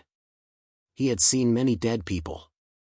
No matter how these people were killed, it was because their skills were inferior. There was nothing to say. He only wanted to do one thing now, and that was to bring people to catch up with this bastard who dared to kill soldiers in the Nanshin Empire. He wanted to let him experience the ancient torture of being dismembered by 5 horses. Just nice, his horse was enough. South, the cavalry commander said. Very good. The cavalry commander praised. At least this person left a clear signal before he died. He didn't disgrace the soldiers of the Empire. Let's go. The cavalry commander shouted and was about to give chase in high spirits. He didn't want to care about the corpses on the ground. This wasn't something cavalry soldiers should do. Someone else would do this. They wouldn't let these soldiers' corpses be exposed in the wilderness. What he should do now was to catch up with the murderer and take revenge for these people. The cavalry commander squeezed his legs, and the horse under him was about to dash out. However, the cavalry commander immediately pulled the reins and stopped the horse's movement. This was because the cavalry commander was still standing in front of his horse. She looked at him with an expectant expression. Is there anything else? The cavalry commander frowned and glanced at him. He thought for a moment and asked, who died? Mu Yunshin, the cavalry commander said with his head lowered. The cavalry commander immediately stopped breathing. His eyes widened, and his voice rose 3 octaves. He said in shock, who did you say? Mu Yunshin. It's that scholar from the Mu family. Mu Yunshin? Yes. Are you sure you didn't see wrongly? I confirmed it several times just now. If Mu Yunshin doesn't have a hidden twin brother, then it must be Mu Yunshin. How can you be so sure? Do you know Mu Yunshin? When I was young, I was a handyman in the Mu family. I was able to practice martial arts and join the army because of the Mu family. I know all the young masters of the Mu family. The cavalry commander's eyes widened. He was silent for a long time before he said, F***CKM. I didn't expect you to have such connections. The cavalry commander dismounted and walked to Mu Yunshin's corpse. He pointed at his face and asked the cavalry, Xiao Bai, is this really Mu Yunshin? It's absolutely true. Little White said, if I didn't have absolute confidence in this kind of thing, I wouldn't dare to speak carelessly. The cavalry commander didn't say anything else. He looked up at the sky and let out a long sigh. Why did he have to encounter such a troublesome matter? The most eye-catching young master of the Mu family was dead. He was the nephew of the boxing emperor, Mu Xian. This was no small matter. The upper echelons of the Nanshin Empire would probably change. Old Lu, Old Eagle, you two hurry to the military camp. He had to tell General Mu Yunshin face to face that young Master Mu was dead. As for the murderer, tell the general that we've already gone after him, and we won't act rashly until the army arrives. Go! Yes. Yes. The 2 cavalrymen complied and turned their horses around. Then, they shot towards the northwest like lightning. Commander, then should we head south now? Little White asked. There's no hurry. They can't escape. The commander looked towards the south and said, we have to deal with young Master Mu's corpse first. Yes. The cavalry commander originally wanted to chase after them and tear them to shreds. Soldiers should be straightforward, and settle their grudges as quickly as possible. He didn't have the leisure to deal with the corpse. But after confirming that the person who died was Mu Yunshin, he changed his mind. He didn't believe that a random bandit could kill the young master of the Mu family. Not to mention Mu Yunshin's special identity, just his identity as a soldier of the Empire had completely eliminated this possibility. What kind of bandit would kill more than 10 soldiers near the front line of the battlefield? Damn it, even if you wanted to die, this wasn't the way to do it. Thus, the cavalry commander believed that this must be a premeditated and targeted murder. Some important figure in the upper echelons of the Empire wanted to make a move on the Mu family. That was why he said that he wouldn't act rashly. This hidden bomb was too big, and his small head couldn't handle it. A day later. On the vast and boundless grassland, Aisha drove the carriage forward steadily, crushing countless green grass along the way. Long tracks were left behind the carriage. From afar, it looked like a small boat slowly pushed aside the green waves under the gentle breeze. It was peaceful and tranquil. But as the saying went, under the seemingly peaceful surface, there was always a hidden danger. Aisha was sitting in the front seat of the car. Out of the corner of her eye, she caught a glimpse of a small black dot on a distant hill. Aisha's eyes instantly focused, and her arm shook. Xiao He borrowed this force and soared into the sky. It flew high and circled twice in the sky before flying back and landing on Aisha's shoulder again. It softly called out in Aisha's ear because it was afraid that Jilin, who was behind it, would find it noisy. There are soldiers from the Nanshin Empire in all directions around us. There are about 15 or 16 of them. Aisha glanced at Jilin, who was guarding Staya. Is that so? Jilin casually replied. He obviously didn't take it to heart. The situation is not right. Aisha said. What's wrong? Jilin tactfully gave Aisha a chance to talk. He now understood that the conversation between humans had to be so harmonious. They're too fast. Aisha said. Maybe they're the people you killed yesterday.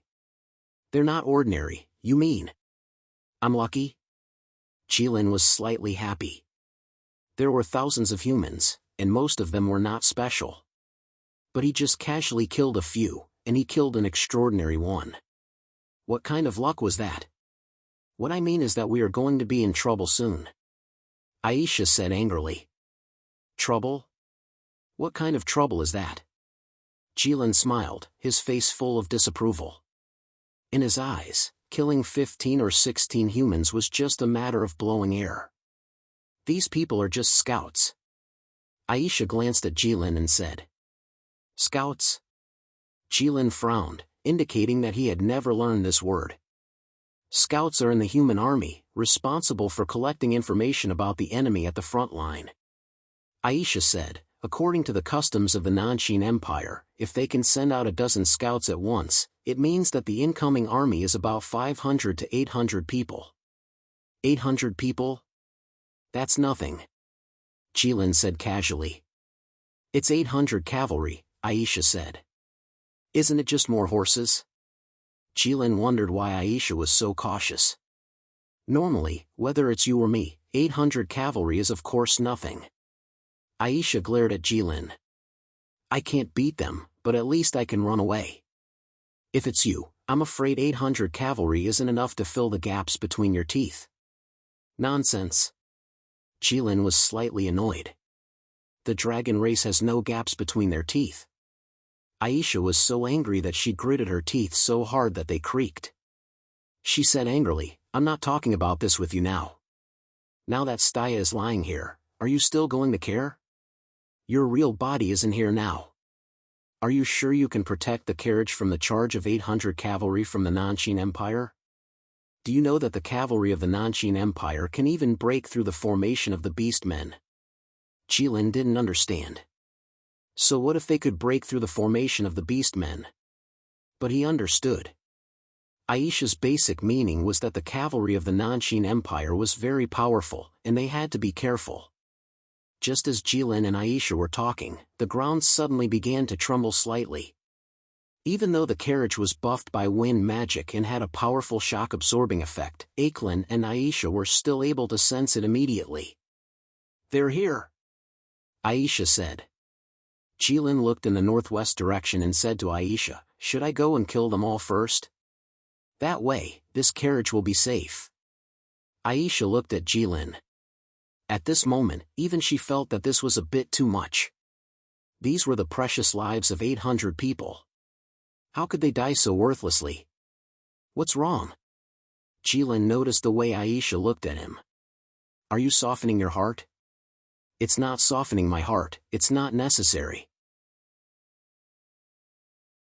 Aisha shook her head and said, also, don't always think about making things big. If you had done as I said from the beginning, we would have reached the wasteland without anyone knowing. That's too troublesome. Jilin said. Then it's not troublesome if you kill them all the way? Aisha said angrily. Humans were always so prone to conflicts. Even if people had the same goal, they would have differences because of the problem of doing things. Just like robbers and thieves working together, they both wanted to get the money in the pockets of passers-by. The thief displayed his exquisite craftsmanship and got the money without anyone noticing. The robbers relied on their tall and strong men to directly stop the passers-by and ask them to hand over the money. The thieves would despise the robbers for being hotheads who didn't have any skills at all. The robbers would laugh at the thieves for being wishy-washy and doing things that were purely unnecessary. In short, although they weren't good people and didn't do anything good, they still didn't like each other. The robbers and thieves were just like Jilin and Aisha. There was a problem with the internet at home, so it was even later. Sorry.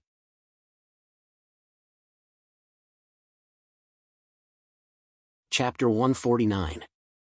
Alright, what do you think we should do now?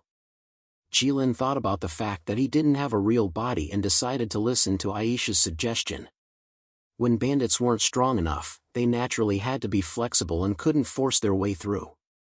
Even if they had to suffer a little, it was all for the sake of living. Even Li Sun understood this.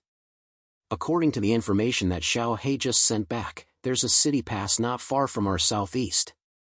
Aisha said, we can disguise ourselves as merchant carriages and sneak in, then quickly pass through the city pass.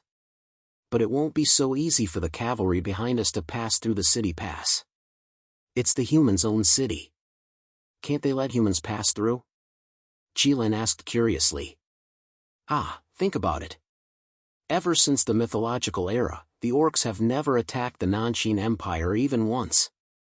Since that's the case, why didn't the Nanshin Empire build the city pass directly on the border instead of on the main roads within the empire? A city built by humans is meant to defend against humans, Aisha said with a mocking tone. Aisha was right. The various human empires had very strict regulations for their armies. If a fully armed cavalry troop wanted to pass through the city pass, they would need very complicated documents and procedures. And to prepare these things, it would take at least 1 or 2 days. By then, Aisha and Jilin would probably have to run into the wasteland, but humans had another saying that was very reasonable. There were no absolutes in doing things.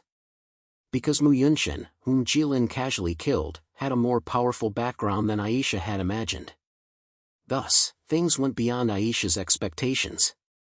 In order to ensure that the bandits who killed Mr. Mu were caught, the general of the Beast Army did not hesitate to use the precious magic message that could only be used when transmitting the highest-level battle report. Even when the cavalry scouts discovered Aisha's carriage, the style of their carriage had already spread throughout the Nanshin Empire's military. Thus, all the city passes in the south of the Nanshin Empire already knew that it was 2 people in a carriage who killed Mu Yunshin. And the orders given by the higher-ups were to kill them on the spot if they were confident. If they weren't, they were to feign civility. The pass that Aisha and the others were going to was called Jintang Pass. What he obtained was the meaning of being impregnable. The general of Jintang Pass was called Lu Yuan.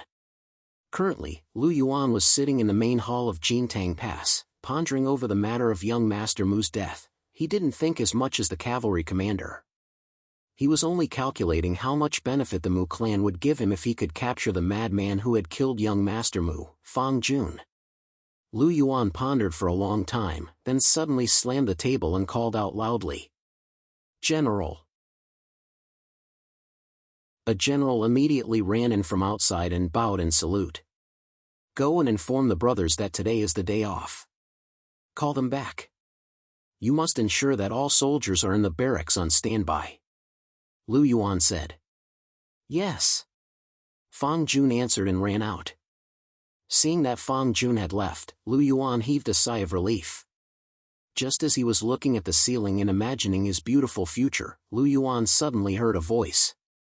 A soldier rushed in, reporting, "General, the carriage you sent earlier has appeared." "Really?" Lu Yuan stood up and looked at the soldier in disbelief. He didn't expect that he would encounter such a good thing that fell from the sky. "It's absolutely true." The soldier said, "Should we take them down directly or capture them alive? Please give us your orders." How many of them are there? Lu Yuan still couldn't believe that she had such good luck, so she asked another question cautiously. Just as the report said, there are 2 of them. Since there are only 2 of them, let's let them in first. We'll try to capture them alive and hand them over to the Mu clan for punishment. Lu Yuan smiled, then said sinisterly, killing a young master of the Mu clan won't be easy even if you want to die. Then may I ask General, how many brothers should we send this time? Is there a need to ask? All of them. All of them? There are only 2 of them. Even if they are level 7 or 8, isn't this making a mountain out of a molehill? Idiot! This is a once-in-a-lifetime opportunity to get promoted and make a fortune. We're all brothers normally, so we can't leave anyone behind at this time. So that's how it is. General's great kindness, we thank you on behalf of our brothers. Ha ha ha, you've worked so hard for me, so when I have the chance, I'll make sure you get promoted and make a fortune. Thank you, General. Aisha quickly drove the carriage to Jintang Pass. Aisha frowned slightly and glanced behind her. She could feel that the cavalry behind her had been maintaining a certain distance, not too far or too close behind her. Even when she was about to reach Jintang Pass, they didn't make any special movements. Aisha felt that it was strange that they hadn't caught up after so long. But since she was already at Jintang Pass, she had to enter no matter what. Aisha made up her mind and urged the undead warhorse forward slowly. The road before Jintang Pass wasn't wide and there were some weeds growing on it. There were only 2 or 3 people on the road, making it seem somewhat desolate. It was a border military formation and not a town where commoners lived, so it was normal.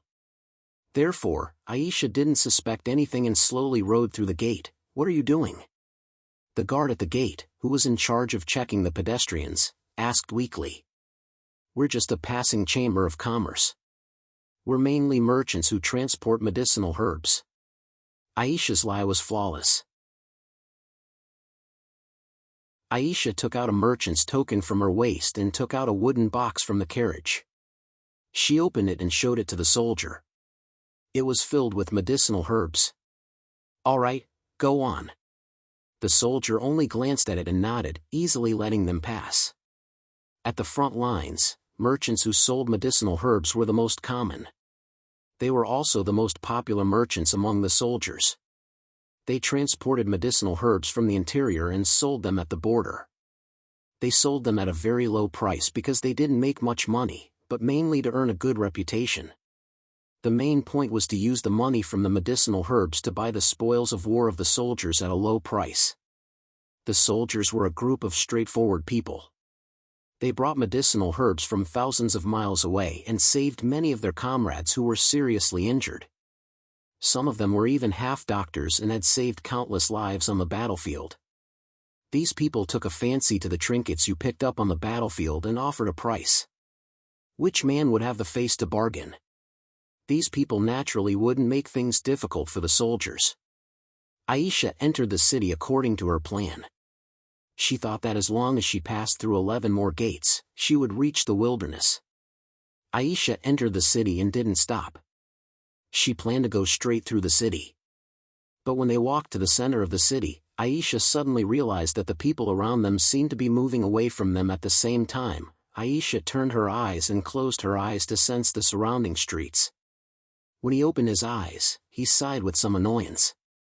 Staying together with an invincible existence like Qi Lin, he had unknowingly become careless. Sure enough, it was as if the heavens had confirmed Aisha's conjecture. Just as Aisha thought of that, countless fully armed soldiers rushed out from the surrounding rooms. They surrounded the 2 horse carriages in an instant. Countless spears and arrows were aimed at the horse carriages. Of course, such small rooms couldn't hide so many soldiers. The only possibility was that these rooms had been built to hide the soldiers. Ha ha ha.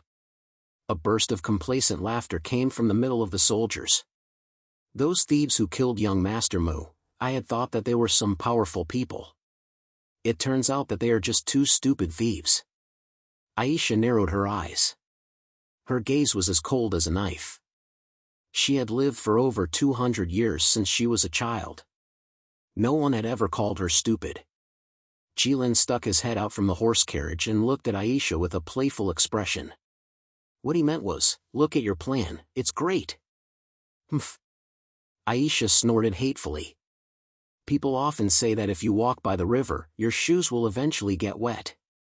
But she never thought that she would lose so much face in front of Jilin the moment her shoes got wet. Who are you? Aisha asked loudly. I am the general of Jintang Pass, Lu Yuan. Lu Yuan's voice was like a loud bell. He pushed aside the soldiers and walked in front of Jilin and Aisha. He wasn't underestimating his opponents. He simply didn't believe that these two people could hurt him when surrounded by so many soldiers. As long as the two of them made any strange movements, the beast-destroying crossbows, which were specially designed to deal with beast men, would shoot thousands of arrows. As long as they weren't 9th-level diamond-ranked experts, they wouldn't be able to withstand such a rain of arrows. This was Lu Yuan's confidence. Thieves! Hurry up and get out of the carriage. What are you waiting for? Lu Yuan shouted.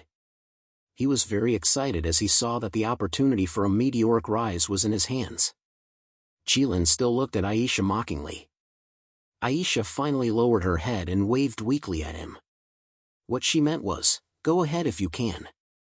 Jilin grinned, revealing a row of dazzling white teeth. It was like a gust of wind. Jilin disappeared from the carriage.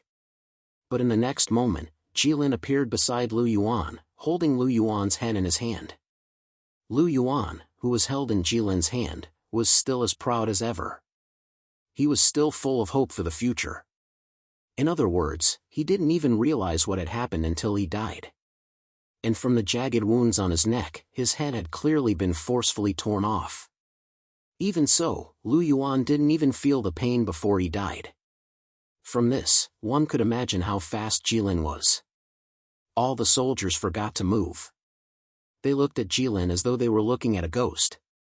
Aisha looked at Jilin, who was standing among the enemy soldiers, holding the enemy general's head and suppressing the enemy soldiers to the point that they didn't dare to move.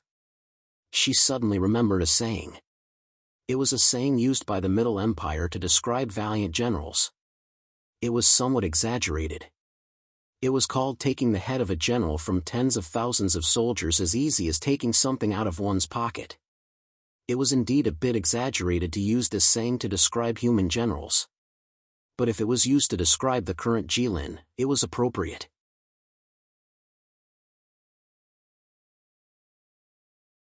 Chapter 150. Jilin's human appearance was not that outstanding. He could only be described as a somewhat delicate and bashful boy next door. Perhaps in the eyes of others, he did have a special characteristic.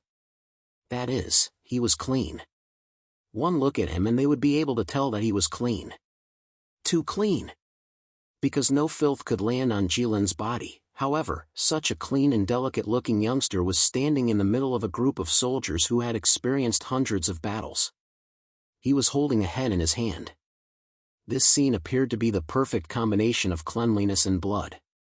It was incomparably strange and terrifying. Jilin looked at the surrounding soldiers who were looking at him as though they had seen a ghost. He then said softly, "There is no need for you to be afraid." Seeing Jilin say those words in such a calm manner, the soldiers felt a chill running from the soles of their feet to the top of their heads.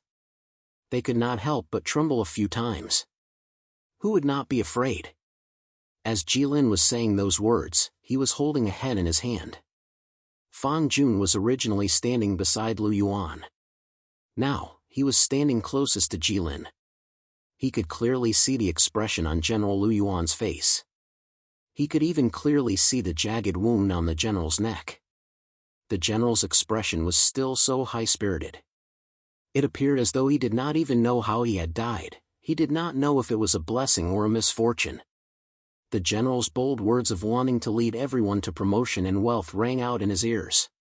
The general's heroic face was still vivid in his mind.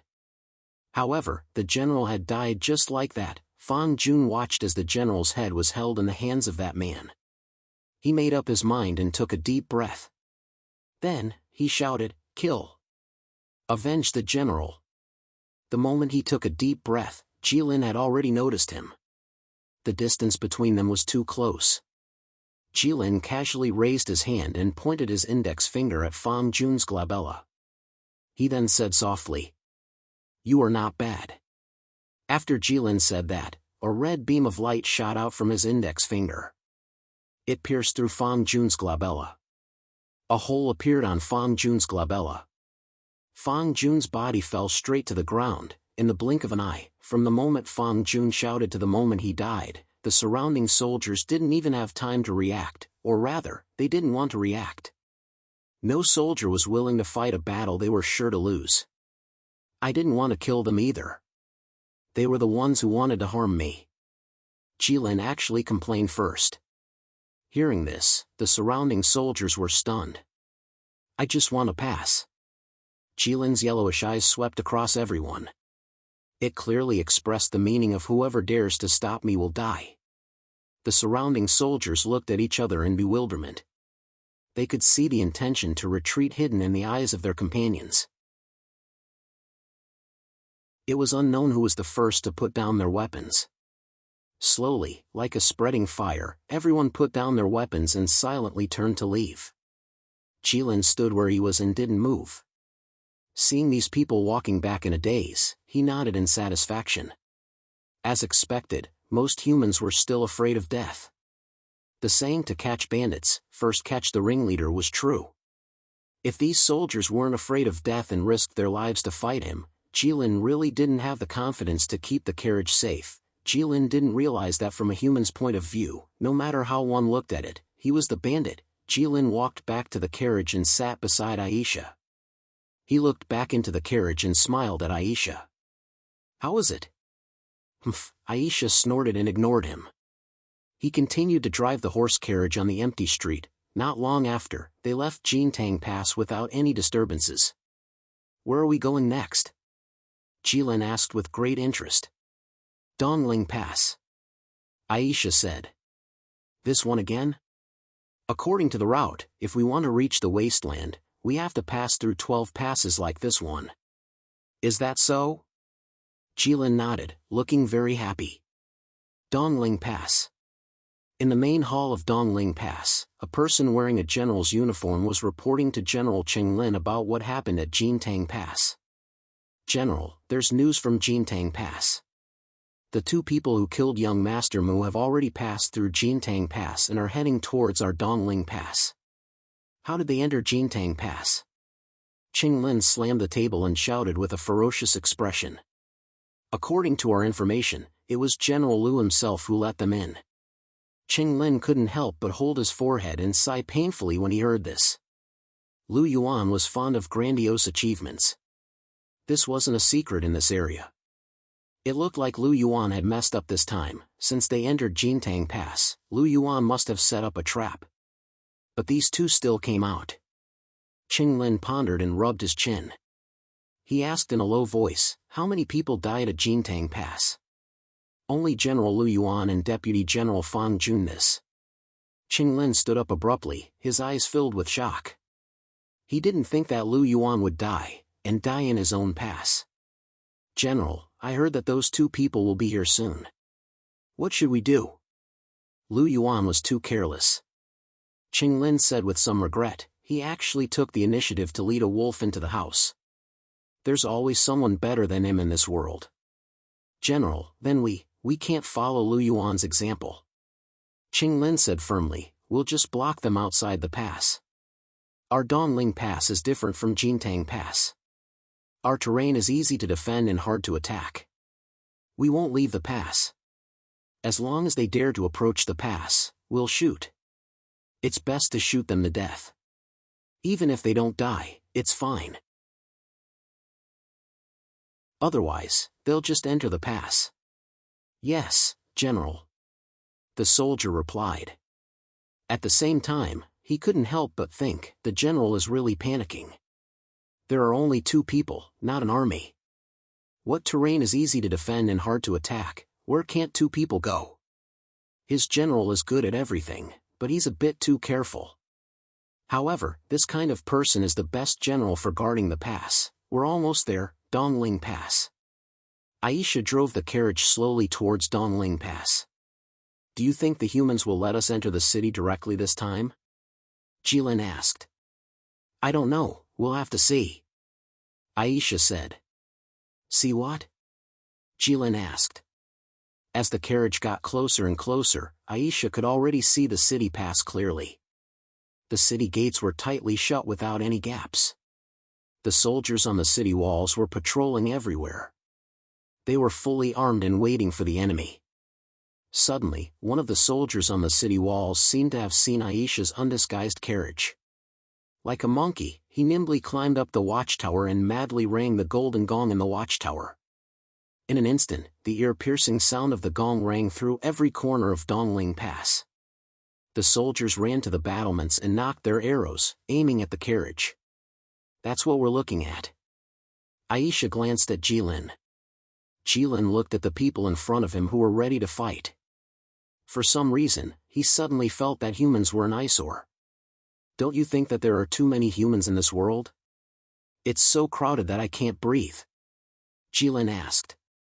Aisha didn't know why Jilin suddenly brought this up, but she still replied, a little. At the same time, she couldn't help but complain in her heart. You're a dragon, and you're still playing with words with me? I don't know what Staya is thinking, teaching you these useless things. If only there were less than half of them. Jilin said with melancholy. Aisha was a little confused. What's wrong with him today? Why don't you just say that we should exterminate the humans? Aisha glanced at Jilin unhappily. Exterminating the species is something that only Father God can do. Jilin said seriously, just like what was written in Staya's book, there are countless demons hiding in the dark underground. They've been scheming to exterminate the humans, but they haven't succeeded. In the end, Father God just casually made a rain and it was done. Aisha was a little speechless. She didn't know why these things were written in the sacred Book of Light. She had lived for more than 200 years. As a witch whose destiny was to learn, she must have read all the famous books in the world. However, she had never read the sacred Book of Light, which was the most famous book in the continent, which was everywhere. Listening to Jilin's explanation, she seemed to understand why the Pope, as the head of the Church of Light, did not worship God. While Jilin and Aisha were chatting, the carriage was still moving forward steadily, neither increasing nor decreasing its speed. It didn't change because of the soldiers' hostility. Soon, the carriage entered the range of the arrows. Suddenly, the arrows rained down. The soldiers of East Ridge Pass did not hesitate. Countless sharp swords were shot. With Jilin's ability, he could of course instantly determine which arrows would hit and which would not. He used the fire element in the air to ignite the arrows that threatened the carriage. Thus, a strange scene appeared. Countless arrows enveloped the carriage, but not a single one could touch the carriage. Before they could touch the carriage, they were completely burned into dust. What was it like to pass through a field of flowers, but not a single leaf touched the body? What was it like to be able to move unhindered in the midst of the crossfire of arrows and stones? This was it. At this moment, the carriage was like a small sailboat that could sail steadily in the midst of a violent storm and raging waves. It didn't even sway, it was completely unreasonable. Just like that, the carriage calmly arrived at the city gate. Jilin jumped off the carriage, walked to the city gate, and casually threw out a punch. A loud boom sounded.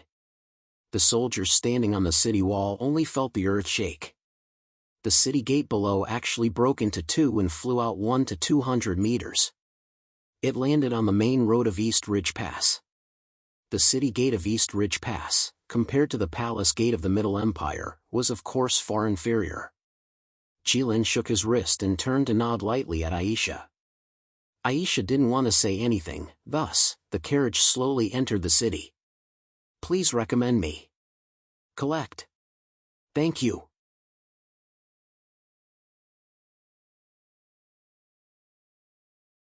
Chapter 151.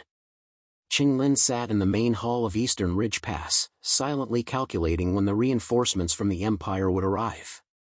If the thieves realized that they couldn't enter Eastern Ridge Pass and turned to leave, should she send people to chase after them or just let them go? Lu Yuan died because of her carelessness. With that lesson in front of her, she had no choice but to be cautious. Just as Qinglin was pondering to herself, the ground suddenly quaked and the mountains shook. However, the tremors left as quickly as they came. Qinglin felt as if she had been shaken by someone. What's wrong? Is it the earth dragon turning over? Qinglin asked around. Report, a soldier shouted and rushed into the main hall. Was the tremor just now caused by the earth dragon turning over? Qinglin asked again. General, it's not. The soldier seemed to be a little hesitant. Then what's going on? Tell me. Qinglin said. It's the thieves who sent the gate flying, causing the tremors. The soldier said with a trembling voice. What did you say? Qinglin doubted his ears. Sent the gate flying? Yes, the soldier stuttered. How? With his hands.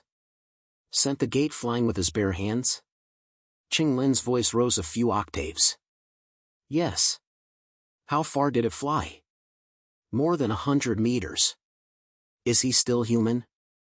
Qinglin was silent for a moment, then let out a howl. General, the thieves have already entered the pass. How should we deal with them? The soldier asked. Our brothers are all waiting for your orders. They don't dare to act rashly. How should we deal with them? Qinglin paused, thinking, how can we deal with them? Even if all the soldiers in Eastern Ridge Pass attacked together, they would be like moths to a flame. He looked at the soldier and said, did the thieves kill any civilians or soldiers in the pass? No, the soldier said. Then ignore them.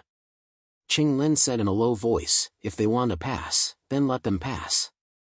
Ah! The soldier exclaimed. He didn't expect the general to let them go so easily. This was at least the general's territory. This was Eastern Ridge Pass. The general was the commander of Eastern Ridge Pass.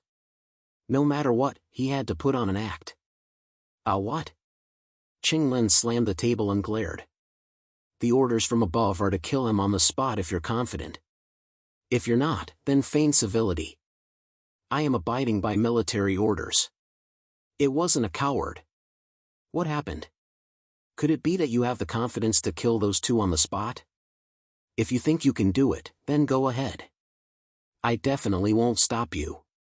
Although the soldier felt that there was a huge difference between feigning civility and directly releasing the prisoner, he still quickly and firmly shook his head. He definitely didn't have the confidence to do so. After all, the feeling of the city gate flying over his head was too *king scary. At least you know what's good for you. Qinglin said angrily, tell the people at Hukou Pass and Jinling Pass that the enemy's strength is unfathomable, and they can't fight against him. Yes.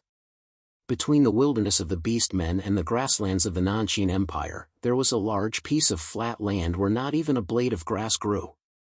Because there were white bones scattered everywhere, humans called it the White Bone Battlefield. The orcs, on the other hand, called it the Plain of Heroic Spirits.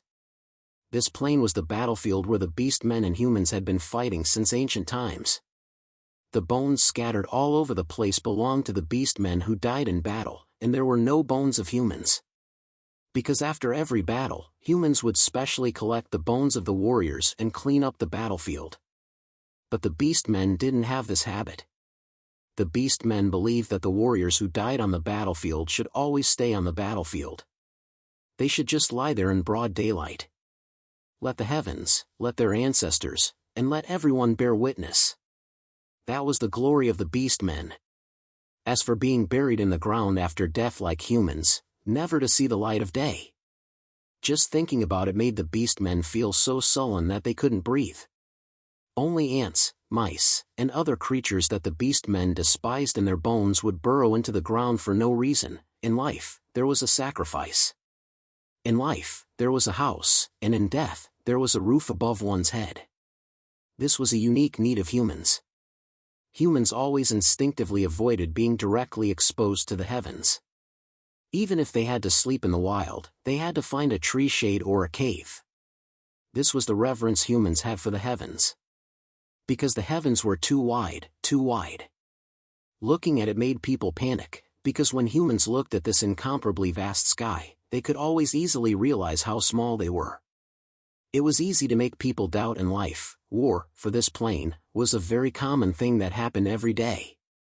Even during the so-called truce period of the Beastmen, there would still be small groups of Beastmen harassing humans. For the Beastmen, fighting was an instinct, a habit, something they did casually when they had nothing to do, and also a release when their bloodthirsty desire couldn't be suppressed. It was as common as how humans like to take a few steps after dinner. Therefore, the wars in the past were not wars at all for the Beastmen. It was only a custom, a routine to welcome the new Beast King, or even, to relax, but this time was different. This war was a true war in the eyes of the Beastmen. All the Beastmen tribes had spontaneously gathered on this battlefield. The battlefield stretched for hundreds of miles. Their war stretched as far as the eye could see. The momentum of the Beastmen was unprecedented. Therefore, the Southern Exian Empire also began to prepare for battle. When the Beastmen had just started to gather, the Southern Exian Empire judged that the hidden Beast army could repel this attack. When the Beastmen gathered 200,000 to 300,000, the Southern Exian Empire transferred the Iron Feather army and the Dragon Subduing army from the east and west. When the Beastmen gathered 500,000 to 600,000, the warlord personally brought the King Exian army from the center of the Southern Exian Empire. Moreover, the warlord also felt that this was a great opportunity to stabilize the rear. When the Beastmen gathered 700,000 to 800,000, the warlord finally made up his mind and transferred the Archer army from the north. At this point, all the forces of the Southern Exian Empire were concentrated in the south. A total of 1.7 million. This was the power of an empire. The warlord made up his mind to win this war with an absolute advantage. This way, the Southern Exian Empire's casualties would be minimized, and they could prepare for the crusade against the Red Disaster in the future. For this, the warlord temporarily gave up on guarding against the other human empires, and now, according to the military intelligence of the Southern Exian Empire, the number of Beastmen gathered on the Bone battlefield had exceeded 1.3 million, or even more. This time, even the warlord wasn't sure of victory. Thus, he clenched his teeth and wrote a letter to the Simai Empire, the Middle Empire, and the Church of Light. He even issued a war mission in the name of the Empire and the Adventurers Guild. As for the Snow Wind Empire, the warlord didn't write it because it was too far away. If they didn't move their cities, the army definitely wouldn't be able to come over. As for the Snow Wind Empire's mobile cities, it was said that they had all been damaged in the Battle of Snowfire. As for the Divine Dragon Empire, it was said that the church that Flay had founded had been suppressed by the Divine Dragon Empire. Now, this legendary expert had personally led her believers in an uprising. Oh, no! Uprising was what the Middle Empire called it. According to the Divine Dragon Empire, it should be called a revolution. The warlord didn't know what had provoked these beastmen to make such a desperate move, leaving no room for negotiation. However, this wasn't important. He only knew that this war would definitely be an unprecedented war. It would be passed down for generations to come. This was because no matter who won or lost this war, it would have a far-reaching impact. If the Southern Exian Empire won, not only would the beastmen be exterminated, but there wouldn't be any beastmen on the borders of the Southern Exian Empire for at least 300 to 500 years. It could be said that it would be done once and for all. Now, the warlord had the support of two great empires, the Church of Light, and countless adventurers. He was confident that his chances of winning were very high. However, if the beastmen won, the warlord didn't want to think about it anymore. In any case, he would definitely die when the time came. What was the point of thinking so much? The warlord wasn't the only one who was racking his brains and feeling puzzled. Why were these beastmen suddenly risking their lives? Even the previous Beast King, Singh, was currently staying in the Beast King's tent all day, sighing and worrying. He could only watch helplessly as the tribes brought their luggage and families out of their encampments. They came to this battlefield. He wanted to stop them, but he didn't know what to say. The beastmen didn't have the concept of mediating. these beast men looked like they had brought all their belongings with them. It seemed like they planned to move directly after this battle and occupy the southern Exian Empire. Sing, who could fight with the king of fighters, Musin, actually felt like crying at this moment. He seriously doubted whether his fellow beastmen had brains. Crazy. Crazy. The entire beastmen race seems to have gone crazy. The dwarf king lifted the curtain of the tent and walked in angrily. He had gone to help Sing understand the situation among the beastmen. In human terms, he was just trying to get information. It couldn't be helped. He was very popular among the beastmen now. With the dwarf king's skills that had been passed down for generations, as long as he casually showed his skills and gave the beastmen a few unconventional weapons, those beastmen would tell him everything they knew. What's the situation? Sing suddenly raised his head and looked at the dwarf king. Ha! The dwarf king gave Sing a thumbs up and shook his head. He said in an extremely exaggerated tone, "You beastmen are really awesome. I talked to dozens of beastmen just now, but none of them took the human army of nearly 2 million seriously. The beastmen race is indeed the most valiant race in the world. At least the dwarf race is ashamed of our inferiority." Sing closed his eyes in despair. He was now convinced that his fellow beastmen were brainless. At the beginning of the month, the new author shamelessly and humbly asked for a wave of recommendation votes and bookmarks. "Thank you, everyone. I promise that I will try my best to keep updating this month." Whisper, finally, if everyone really didn't want to give a recommendation vote or bookmark, then they could just type "definitely next time" in the comments.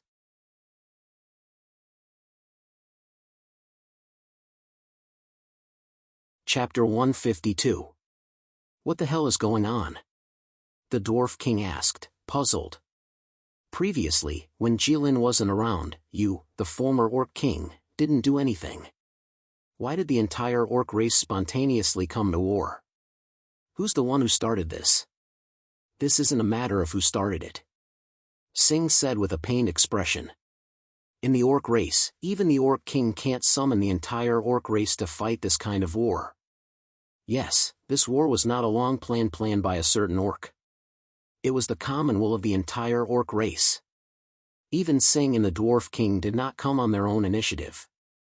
It was because of a tradition of the orc race.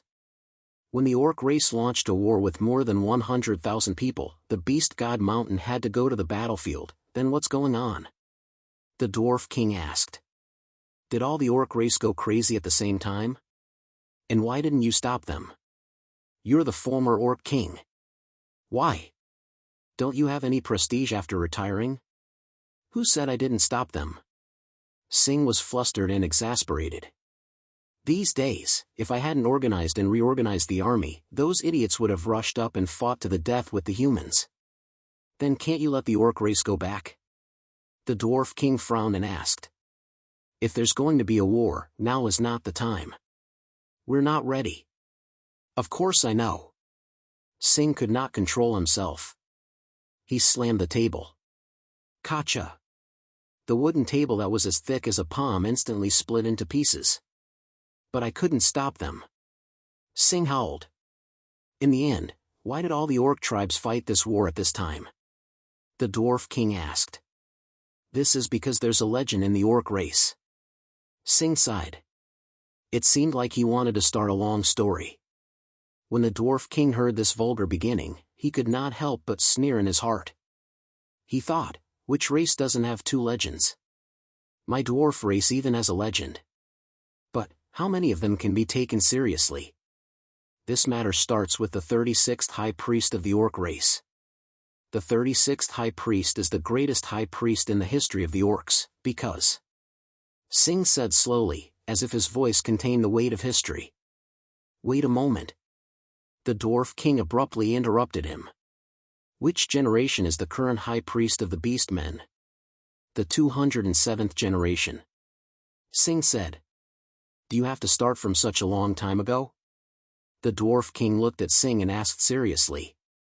Sing glared at the dwarf king, indicating that he should respect the history of the orcs more. Then he continued, the high priest of the beastmen tribe has been the chief of the eaglemen tribe for generations. It's said that the eyes of the eaglemen can see through yin and yang and predict the future.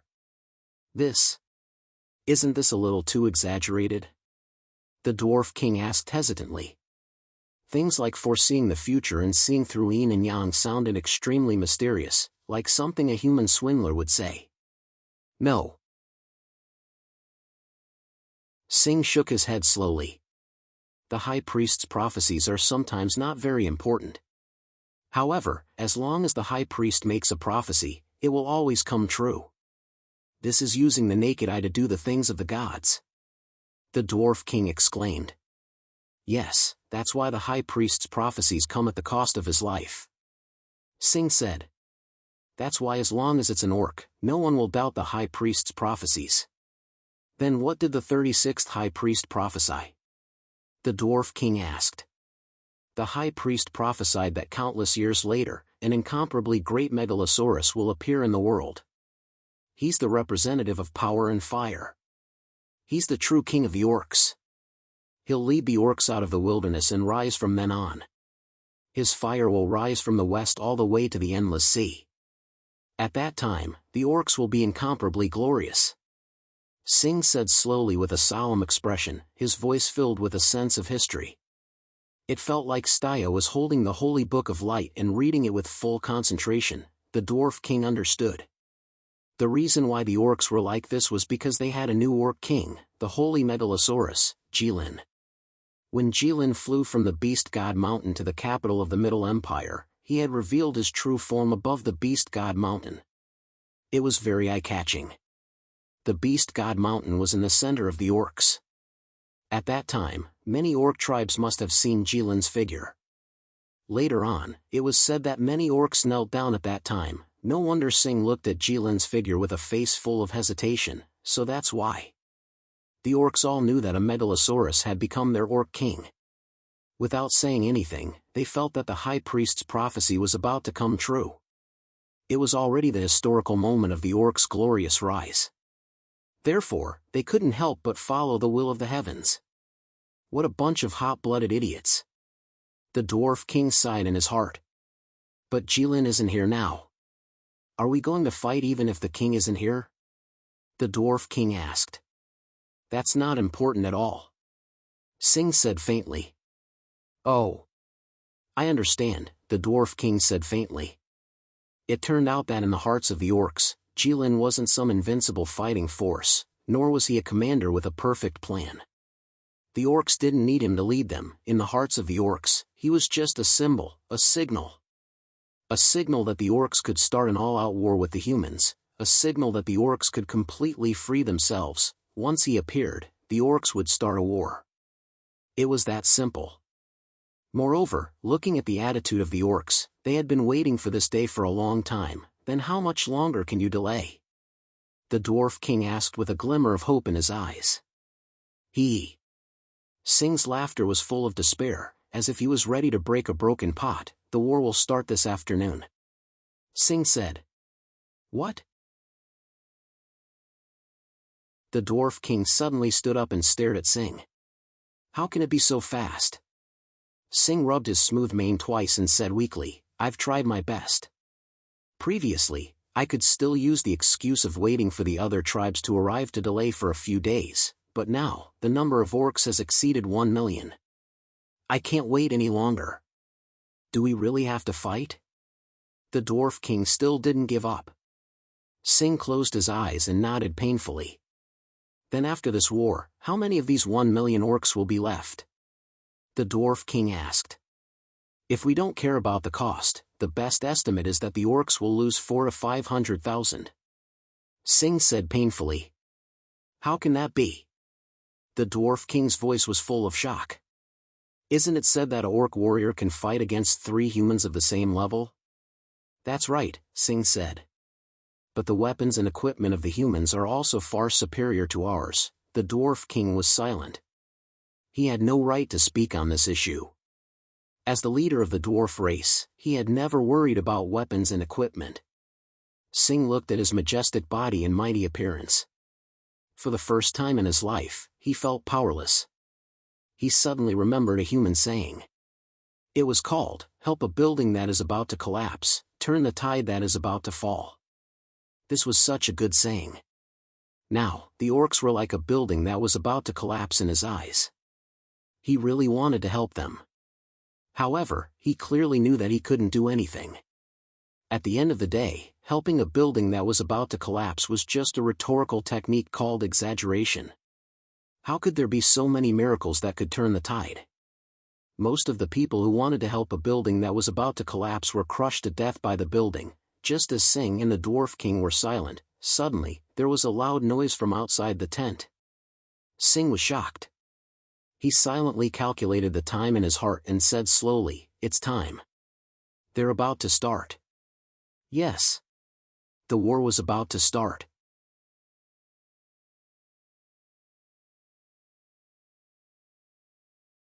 Chapter 153. Actually, very few people had the opportunity to witness the gathering of tens of thousands of people. Not to mention millions of people, because with so many people, there was no place to put them all. No matter what they wanted to do, they couldn't do it. 1,000,000 people. Even if they wanted to move a mountain, fill up the sea, they would probably have to split into 3 shifts and work one day and rest the other to use so many people, they couldn't all swarm up. But now, the orcs had 3 million people, while the human factions added together had more than 2 million. So many people. A battlefield of bones couldn't fit all of them, so the boundless army camp began to spread out. Both sides had spread to the other side of the mountains around the battlefield. From the perspective of the humans, the orcs seemed endless. Their camp had already spread to the horizon. Of course, the orcs looked at the humans in the same way. In the human camp, in the central tent, the War King was holding a piece of white linen cloth. He dipped it in some water and carefully wiped his family's heirloom war god armor. He didn't even let go of the smallest gap. Moreover, he had already wiped it 5 times. The War King's expression was incomparably solemn. It was as if he wasn't just wiping the armor. It was more like a solemn ceremony, because this was the armor that every War King had worn since the founding of the Nanshin Empire. To the War King, wiping this armor was equivalent to worshipping his ancestors.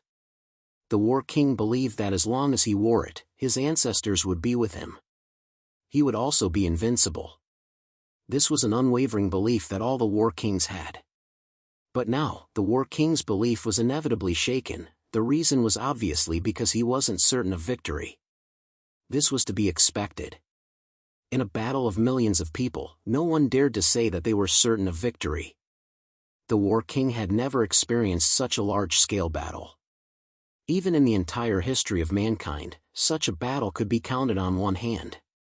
However, he could imagine that once the battle began, all the arrangements, plans, and ambushes would definitely be useless. The only thing that could affect the outcome of the battle was the illusory morale. "Reporting to your majesty, there's a military report."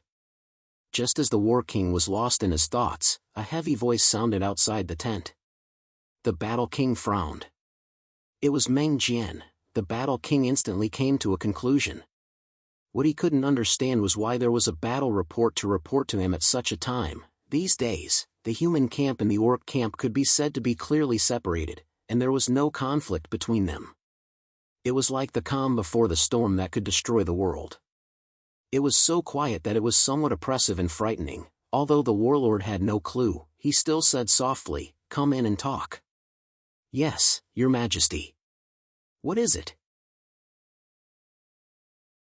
"Your majesty, there's an urgent report from the guards at the rear. 2 people rode in a carriage, and within 3 days, they passed the 12 trials of my Nanshin Empire." 12 trials?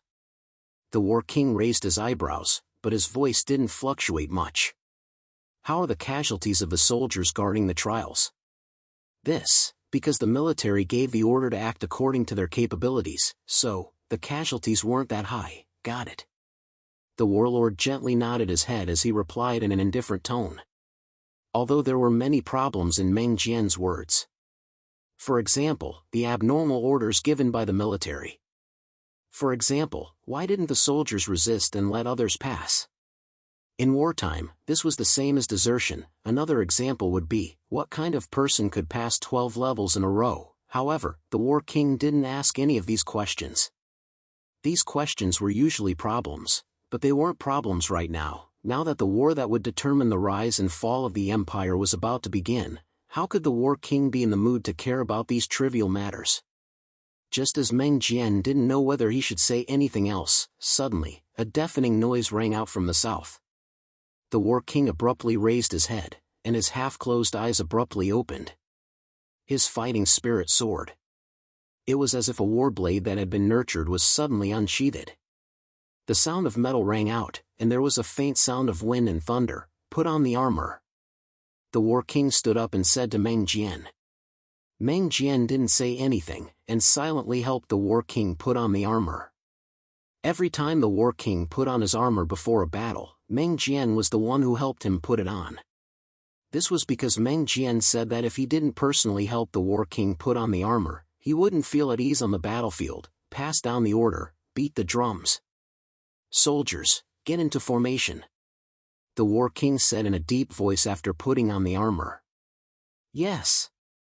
Soon, the loud and heavy drums rang out rhythmically and began to spread throughout the human camp.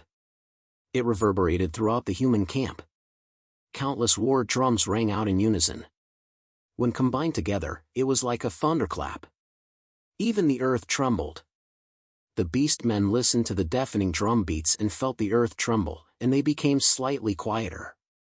It was as if only now did they realize the strength of the humans. Suddenly, an incomparably majestic lion's roar rang out, like a sudden clap of thunder in a torrential downpour, startling everyone. This lion's roar didn't seem to be at a disadvantage in the face of tens of thousands of war drums being beaten at the same time, nor was it overshadowed. Following this lion's roar, the beast men also roared one after another. Tiger's roar, lion's roar, ape's cry, wolf's howl. The countless beastmen's cries seemed to perfectly describe a phrase: the dance of demons.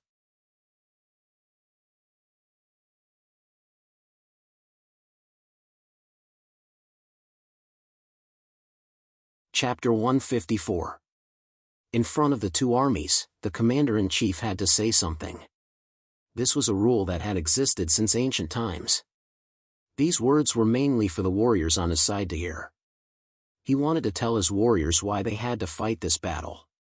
Those soldiers who were about to die in battle were not sacrificed for some meaningless reason. Singh stood on a mighty war chariot, holding a red broadsword that was nearly 2 meters long in one hand.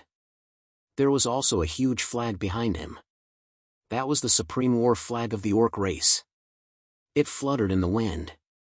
His back was straight, and his gaze was firm and deep. His eyes met the warlord's. His beautiful mane was like waves in the wind, shining with golden light. He was majestic, like a god descending to the mortal world. Singh felt that although the warlord's eyes were full of fighting spirit, there was also some hesitation. The warlord looked at Singh and felt that this beast king's face was full of reluctance, as if he was being forced to do something beyond his ability. The two kings looked at each other and understood. The other party was also not prepared for war, but like them, he had to start this war himself. When they thought up to here, the two kings couldn't help but feel a sense of sympathy for each other as they were in the same boat. However, although that was the case, but no matter how much these two kings thought of each other, they were in agreement. Now that the arrow was on the bow, it was impossible to say something like, "Since no one wants to fight, why don't we all retreat?" Cough cough. The dwarf king stood beside the war chariot and coughed softly. He reminded Singh that he and the warlord had been standing in front of the two armies for a long time without saying anything. Singh sighed secretly. The dwarf king was right. In front of the two armies, as the commander-in-chief, he had to say something. While Singh was organizing his words, he looked at the human camp. Front, back, left, and right, he could not see the end of any side. When he turned back to look at his own camp, it was the same. Singh thought to himself, what else can I say? No matter what I say, it's impossible for everyone to hear it. Even with the 1,000-mile telepathy, it's the same. Singh silently made up his mind. He opened the 1,000-mile telepathy and raised the supreme war flag of the orc race. He waved it down. He shouted at the 1,000-mile telepathy, "Orc warriors, charge! Crush the enemy! Just as Singh finished his sentence, the battlefield fell silent for a whole second. No one would have thought that the order to start the war would come so suddenly. There was no foreshadowing at all. The Beastmen warriors were all thinking that he was truly worthy of being a Beast King. He was truly decisive in killing. The Battle King was also taken aback. "You're not playing by the rules. You won't even give me a chance to speak?"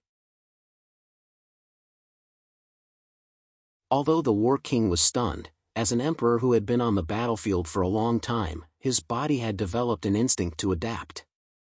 It was this instinct that caused the Battle King to reach out and wave his hand. There was a sense of calmness as if he was immovable, allowing the wind to blow from all directions. This was also what humans often said, the temperament of a general who would remain calm even if Mount Tai collapsed in front of him. Following the War King's signal, the humans' war drums sounded again. Dong! Dong! Dong! There was a peculiar rhythm to it. Using drums to transmit military orders was a common method used by humans. At the front of the neat formation of the human army, gathered their strongest warriors. Hearing the sound of the drums, the warriors in the front row uniformly erected a solid shield wall. They were ready to meet the incoming attack. Between the gaps of the shield wall, there was a spear with a sharp tip. The tip of the spear shone with a cold light, like the fangs of a coiled snake, ready to deal a fatal blow to its prey at any time.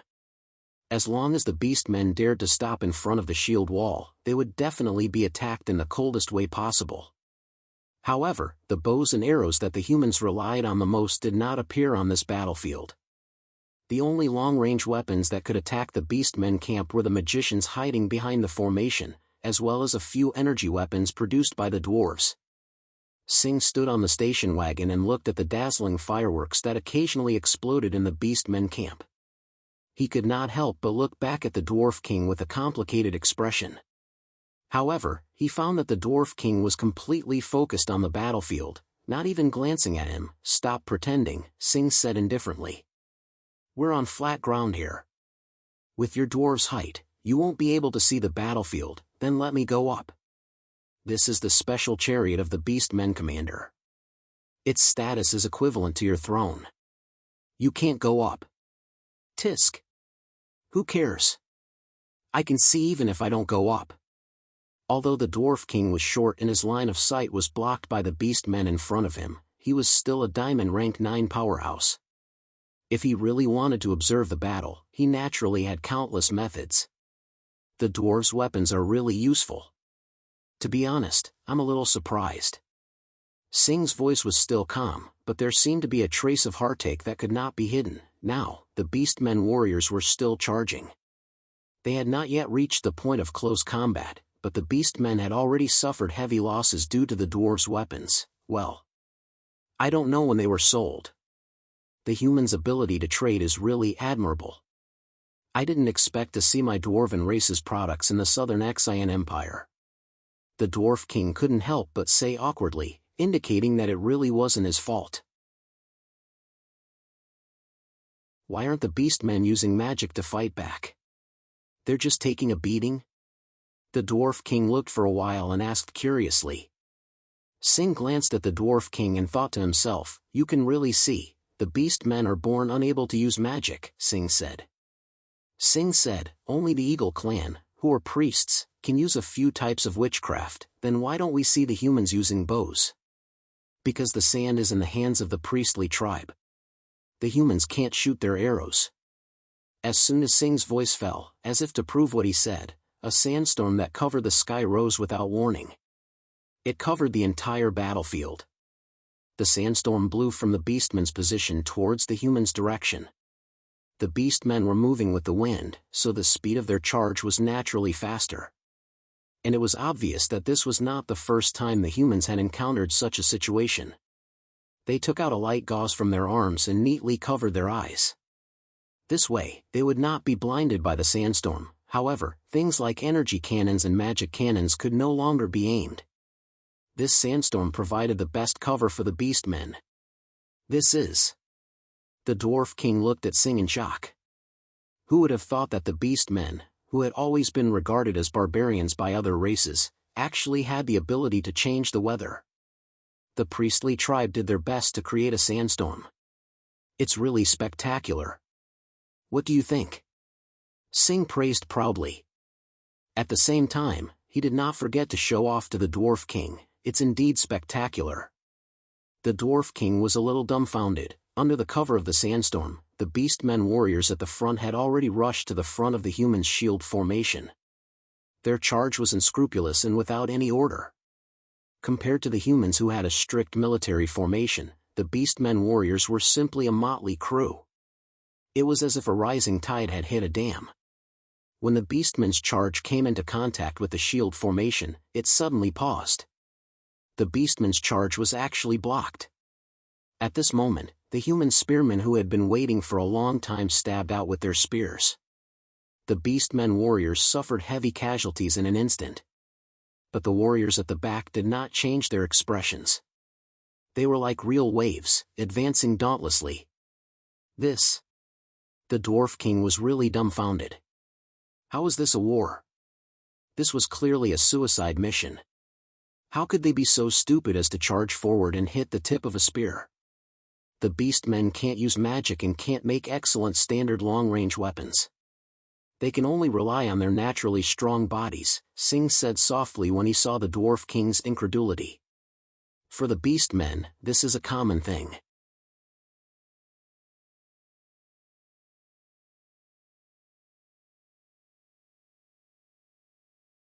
The Dwarf King did not understand what this meant, so he frowned and asked, "What is Zhanliangji?" A plan devised by a man named Zhanliang. Who is Zhanliang? How would I know, on the battlefield? Even if the Beastmen warriors were attacking like raging waves, the human shield formation still stood firm. They were like reefs in the sea, using their hard bodies to look down on the storm and raging waves. As for the spearmen behind the shield formation, every time they attacked, they would cause a lot of damage to the Beastmen. Just when it seemed that the Beastmen were helpless, the tremors of the earth suddenly became more intense. Every one of them was 3 meters tall, with a tortoise shell on their back. The giant tortoise tribe had arrived. Then, right behind the giant tortoise tribe, the giant elephant tribe had arrived. The bear tribe had arrived. The Beastmen's heavyweight warriors were like giant boulders rolling over. They had finally reached the front lines. The giant tortoise tribe was simply a natural battering ram. They had thick limbs and sturdy tortoise shells. The giant tortoise tribe warriors suddenly jumped up and nimbly turned around in the air, smashing their tortoise shells into the human shield formation. It was hard to imagine that the clumsy giant tortoise tribe could actually jump so high and turn around in the air. A giant tortoise warrior carried the momentum of Mount Tai and came crashing down unstoppably. There was a loud bang. 3 or 4 shields, as well as the humans behind them, were all sent flying. If the humans hadn't set up 3 layers of shield formation, this attack would have been enough to break a hole in the humans' sturdy defensive line. However, the other giant tortoise warriors didn't have such an easy time. While they were falling, they suddenly stopped in the air, as if they were being held back by an invisible wall. Upon closer inspection, there really was a transparent wall beneath them. It was in the shape of a shield, and there was a faint carving of a world tree on it. The Church of Light's signature technique, Holy Wall. Since the giant tortoise tribe warriors were already floating in the air, they naturally became the best targets for the mages.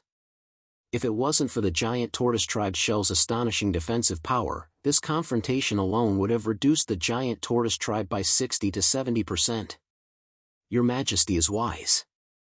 Meng Jian stood in front of the warlord and said with a sincere expression, "The Church of Light's people are really effective against this group of giant tortoises. In the past, this group of giant tortoises made us suffer a lot.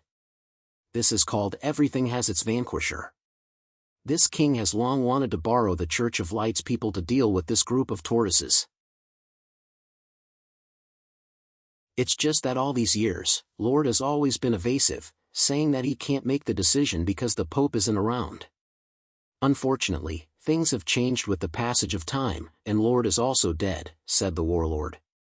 "This is your ladder to cross the wall?" The Dwarf King was a little frantic. "Don't worry. The real war has just begun. Sing's expression was still calm, but those familiar with him could hear a trace of uncontrollable anger in his voice. Who would have thought that the people of the Simai Empire's Church of Light would actually appear in the Nanshin Empire? The orcs in the Nanshin Empire were really familiar with each other's battles. They were familiar with each other and knew that there weren't any new tricks, but this was the first time they had fought with the Church of Light. On the battlefield, one unexpected move and one unprepared would often result in a huge loss. At this time, there was a dwarf king who couldn't be hit or talked to by his side, mocking him from time to time. Who wouldn't be angry? When the orcs' heavyweight warriors truly joined the battle, the human camp's defensive line immediately became very difficult to maintain. Although the giant tortoise warriors were trapped in the air, the giant bear warriors were also a threat that couldn't be underestimated. Their bare paws, which were half the size of millstones, slammed into the shields with a whoosh. Every slap was extremely heavy. Every slap caused the strong humans behind the shields to sway unsteadily. The spearmen hiding behind the shields naturally couldn't stab with their spears anymore. No matter how strong the humans were, they seemed very small and weak in front of the bears. Seeing that the humans' shield formation was about to collapse, Meng Jian turned his head to look at the warlord. The warlord softly grunted in acknowledgement. Meng Jian abruptly lowered his head and cupped his fists towards the warlord. He put on his heavy helmet and strode towards the back. His warriors were waiting for him there. Neat and tidy heavy cavalry were lined up in square formations, wearing dark yellow heavy armor, quietly standing in the human camp. Only the warhorses would occasionally snort once or twice. Other than that, there were no other sounds or movements. They were waiting with rapt attention for the moment to charge. The surrounding human warriors also subconsciously kept a distance from them, because the cavalry that was ready to charge was like an arrow that had been kept in reserve. It was breathtaking. They were the Nanshin Empire's famous Rune Cavalry. The Rune Cavalry that could clash head-on with the large orcs that were as majestic as mountains and not fall behind.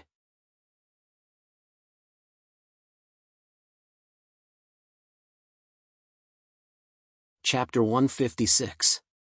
Meng Jian, who was fully clad in armor, walked to the front of the cavalry formation with vigor. All the cavalry instantly tensed up. Even if they did not make any obvious movements, everyone could feel that the atmosphere of the cavalry had suddenly changed. It was like a rope that was originally slightly bent was suddenly pulled taut. There was an unridden horse in front of the cavalry formation. That was Meng Jian's mount. Meng Jian first patted the horse's neck twice, then mounted the horse and took the spear from the soldier. He turned around and glanced at the cavalry behind him from left to right. He felt that it was a little troublesome. Originally, according to the tactical arrangement of the Nanshin Empire, all the Rune heavy cavalry should be concentrated in a square formation.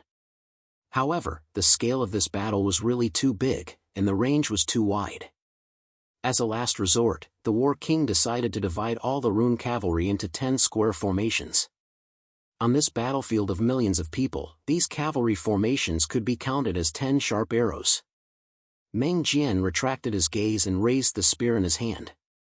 Suddenly, a high-pitched horn sounded in the human camp. This was to inform the infantry in front that the cavalry was about to charge, and to quickly make a path. If they were too late, they would be unlucky if they were trampled to death. Of course, being trampled to death by the cavalry was also considered dying in battle for the country. The infantrymen at the front quickly opened up 10 paths in the battle formation that originally had no gaps at all. The paths were straight, without a single bend. Their movements were clean and fast. It was as if they had practiced countless times in advance. This could not be helped, because every year, there would be new recruits who did not believe in heresy being trampled into meat paste by their own cavalry. Those meat pastes that could not be gathered clearly told the infantry not to doubt the cavalry's determination to charge. Charge! Meng Jian raised his spear high, and his voice was like spring thunder. Rumble, countless Rune cavalry began to gallop. Faster and faster. Their momentum was like Mount Tai collapsing. Their target was the large beastmen tribes. The chiefs of the giant elephant and giant bear tribes had unknowingly arrived at the battlefield and gathered the soldiers together, preparing to resist the cavalry's charge. When the cavalry charged, these orcs no longer had the time to attack the human camp's defensive line.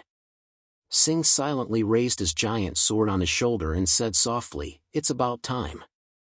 The Dwarf King thought to himself, "Could it be that you still have a backup plan?" He turned his head and asked, "What's almost done?" Singh got out of the carriage. After he said those words, the true powerhouses of the Beast God's mountain began to move. They began to enter the battlefield. "What I'm saying is that it's about time for the experts to join the battlefield," Singh said. "Do you want to join us?" "What opportunity?" The dwarf widened his eyes and looked at Singh as if he was looking at an idiot. "Were there any changes to the situation on the battlefield?" "Why can't I see it?" "Meng Jian has joined the battle." "This is a signal from the humans," Singh said confidently. It was as if the humans and the beasts had a tacit understanding that didn't need to be said. The Dwarf King was tongue-tied. He was stunned for a long time before he said something. "I see." Although the beastmen and the human race had sent their own powerhouses into the battlefield, in the face of 1,000,000 people, these so-called powerhouses were nothing more than insignificant waves in the vast ocean. They couldn't cause any big waves. The Rune cavalry had already fought with the large beastmen. There were casualties on both sides. The beastmen couldn't completely resist the charging momentum of the cavalry. The cavalry also couldn't break through the battle formation formed by the large beastmen. The battle situation became a stalemate.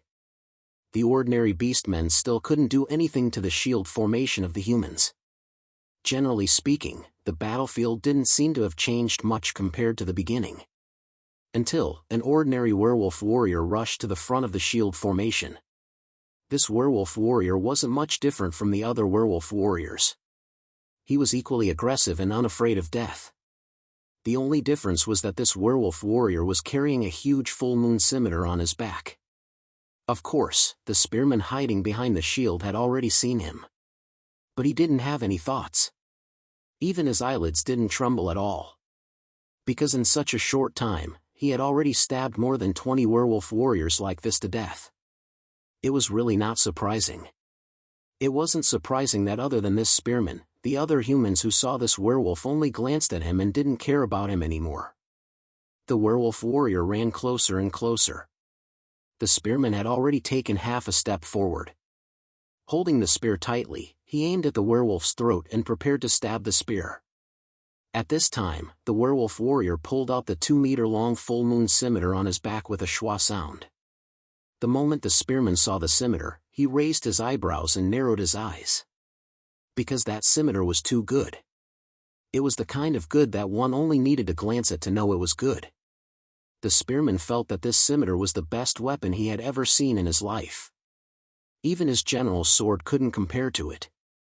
In the spearman's eyes, the moment the scimitar was pulled out, it was as if a green light had been pulled out. This was because the scimitar was too smooth and the craftsmanship was extremely high. The werewolf warrior swung his scimitar at the shield. A bad premonition appeared in the spearman's heart. But soon, he smiled and felt that he was thinking too much. It must be the atmosphere of the battlefield that made him so sensitive. The reason why the spearman felt this way was because he had absolute confidence in the heavy shields made by the Nanshin Empire. The heavy shields of the Nanshin Empire were different from the other empires. The other empires made heavy shields to defend against humans, but the Nanshin Empire made heavy shields to defend against wild beasts. The heavy shields that were specially made thicker and taller were 3 fingers thick. The entire body was made of steel without a single crack. If it were to be erected, it would be 2 heads taller than an adult human. It would take at least 3 strong men to carry a heavy shield and run around. It was so sturdy that there was nothing to say. Although it was inconvenient to move, once a shield like this was erected, it meant that it didn't intend to move anymore. This was the so-called immovable mountain. It was hard to classify such a thing as a shield. This was simply a small iron wall. And on every shield, there were runes that were unique to the Nanshin Empire, runes that were similar to the Rune cavalry. A shield like this, a shield that could withstand the blows of the warbear without leaving a single mark. the spearman didn't believe that an ordinary werewolf could do anything. Although the thoughts in the spearman's mind were twists and turns like a small path that few people knew about in the mountains. But the movements of his hands weren't slow at all. In a split second, he seized the gap created by the werewolf's slash and sent the spear in his hand out. This spear was crafty to the extreme.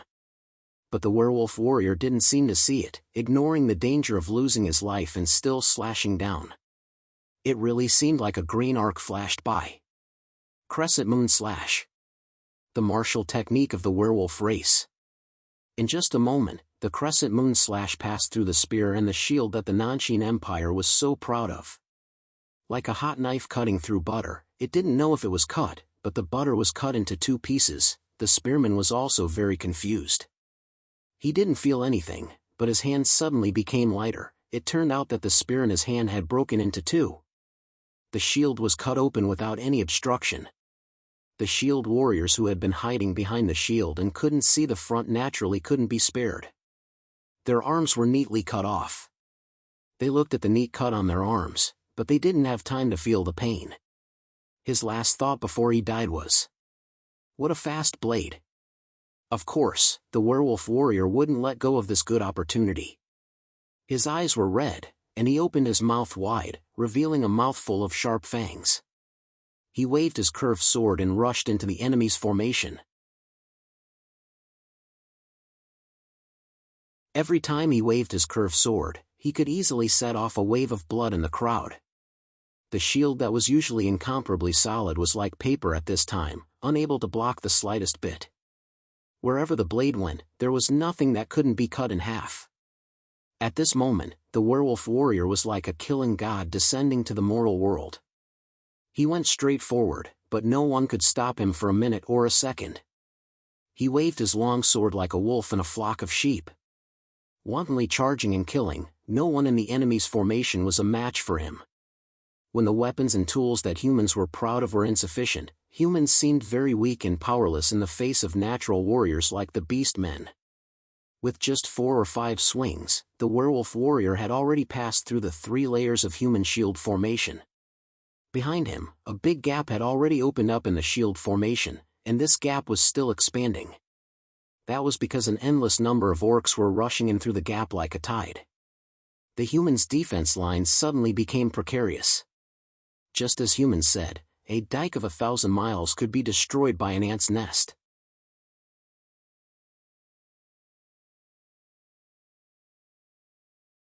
Chapter 157. This is... Coincidentally, Singh, who had intended to personally go into battle, saw the werewolf warrior from afar, who was like a god descending from the heavens. Seeing that the humans' defensive line had been broken so easily, Singh, who was the commander, was naturally overjoyed. He suddenly turned to look at the Dwarf King. The Dwarf King was also very surprised. He was wondering how the human defensive line, which was as solid as an iron wall, could be so easily broken by a werewolf warrior in such an unreasonable manner. It was so easy that it even felt a little ridiculous. Until the Dwarf King saw the huge machete in the werewolf warrior's hand. He suddenly understood. When he and Jilin had just entered the wasteland, the first orcs they encountered were the werewolves. And this machete was the first weapon that the Dwarf King had personally forged in the orcs' territory. At that time, the Dwarf King had wanted to use this craftsmanship to open a channel of communication with the orcs, but in the end, because Jilin felt that this method was too slow, he stopped halfway. So, although it was just a casual weapon, he had put in a lot of effort. In this way, everything made sense. Humph.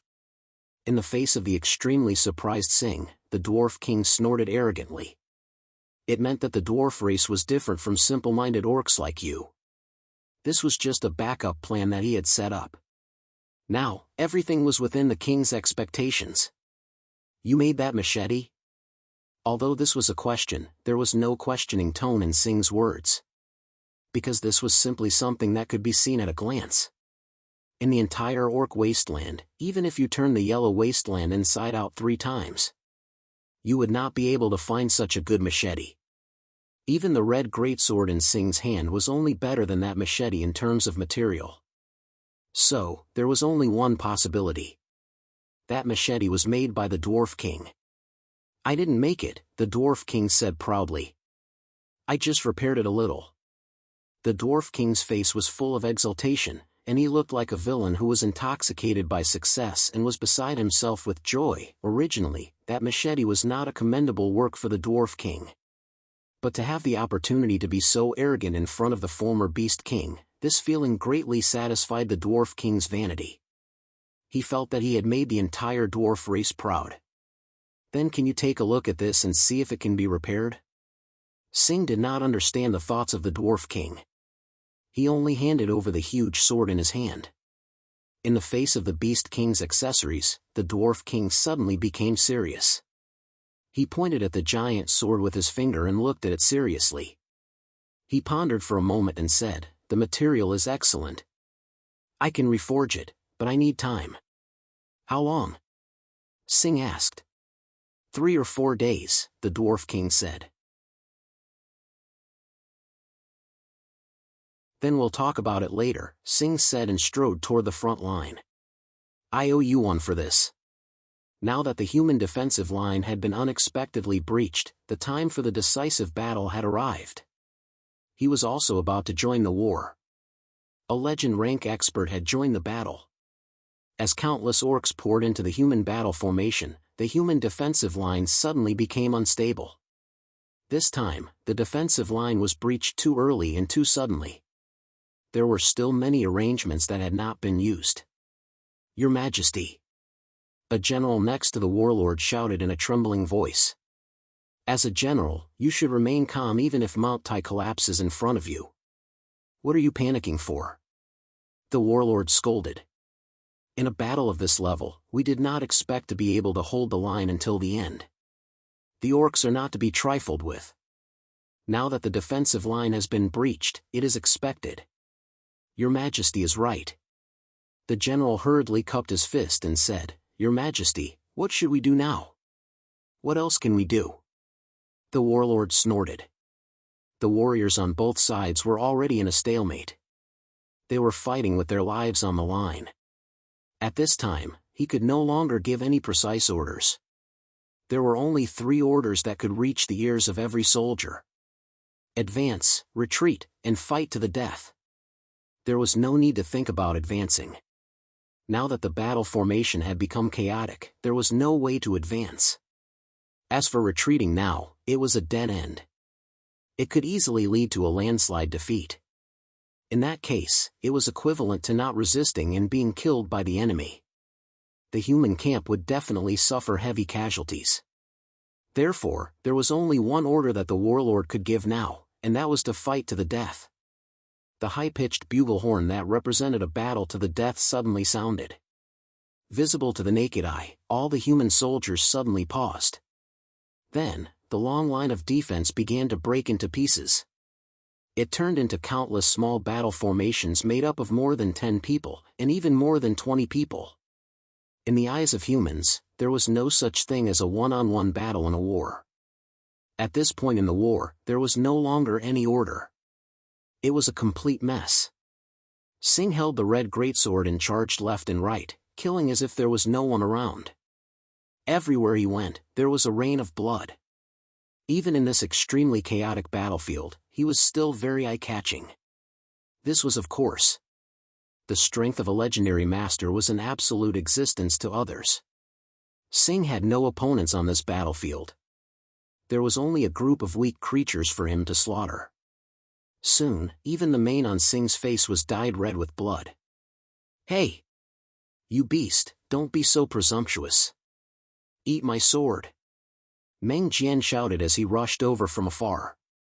The scene of Sing wantonly killing human soldiers made his blood boil and his hair stand on end.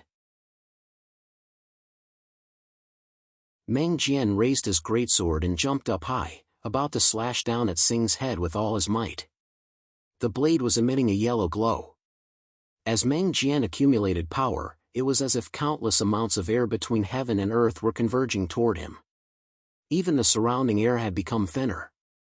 The full-force attack of a level 9 Diamond Master was enough to change the weather. This slash contained all of his strength. No one would be careless in the face of a legend-rank powerhouse.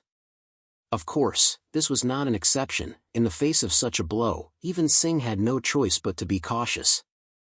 These peak diamond-level powerhouses were already half a step into the legendary realm. However, it was often the other foot that was separated by an insurmountable barrier. Singh did not do anything. He just solemnly stretched out his hand and casually scooped up something in the air. Meng Jian was actually pulled down by him. You are not bad, but the legendary realm is not something you can understand now. Singh grabbed Meng Jian's neck and said calmly. Then, he punched Meng Jian's face without hesitation. Also, the next time you can launch a sneak attack, don't shout. A casual punch from a legendary master was extremely heavy and had the strength to break trees and split rocks. Needless to say, Singh was a legendary master of the orc race who had a unique body. Singh casually threw the unconscious Meng Jian, whose face was covered in blood, on the ground. Then, he raised his greatsword, intending to give him another stab. He didn't have any strange feelings for human powerhouses. He only knew that if he killed a powerhouse like Meng Jian, the number of beastmen warriors who would die in the future would be much lower. Wait! All of a sudden, a thunderous voice exploded in the sky. Singh abruptly raised his head and looked over. A human figure covered in sunlight descended from the sky and rushed towards him like a meteor. Singh raised his eyebrows and held his greatsword with both hands as if he was facing a great enemy. He used all his strength to lift his greatsword. If the strength of this sword was displayed in the sea, it would be enough to set off a tsunami. The figure that descended from the sky maintained the posture of a flying kick as he charged down. His foot landed right on Singh's sword. Boom! A loud sound. A circular storm suddenly blew up with the two of them as the center without any warning, blowing away countless sand and stones. And all the humans and orcs within a few hundred meters. The two of them merely exchanged blows as a greeting, but they created a circular empty space with a diameter of 300 to 400 meters in this extremely chaotic and crowded battlefield. It achieved the effect of clearing the battlefield.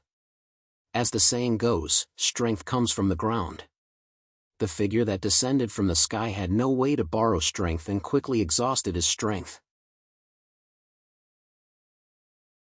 He bent his knee and lightly tapped on Singh's sword. With an extremely light flip, he landed steadily on the ground. His movements were so smooth and light that it was not something a human could do. You shameless big lion. You bully the weak. You dare to bully a human junior when I'm not around? Do you have any shame?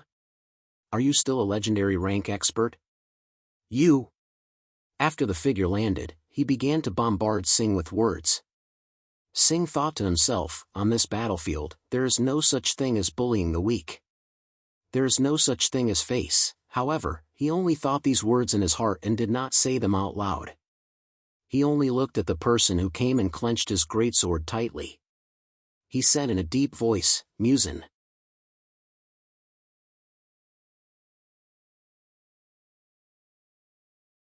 Chapter 158.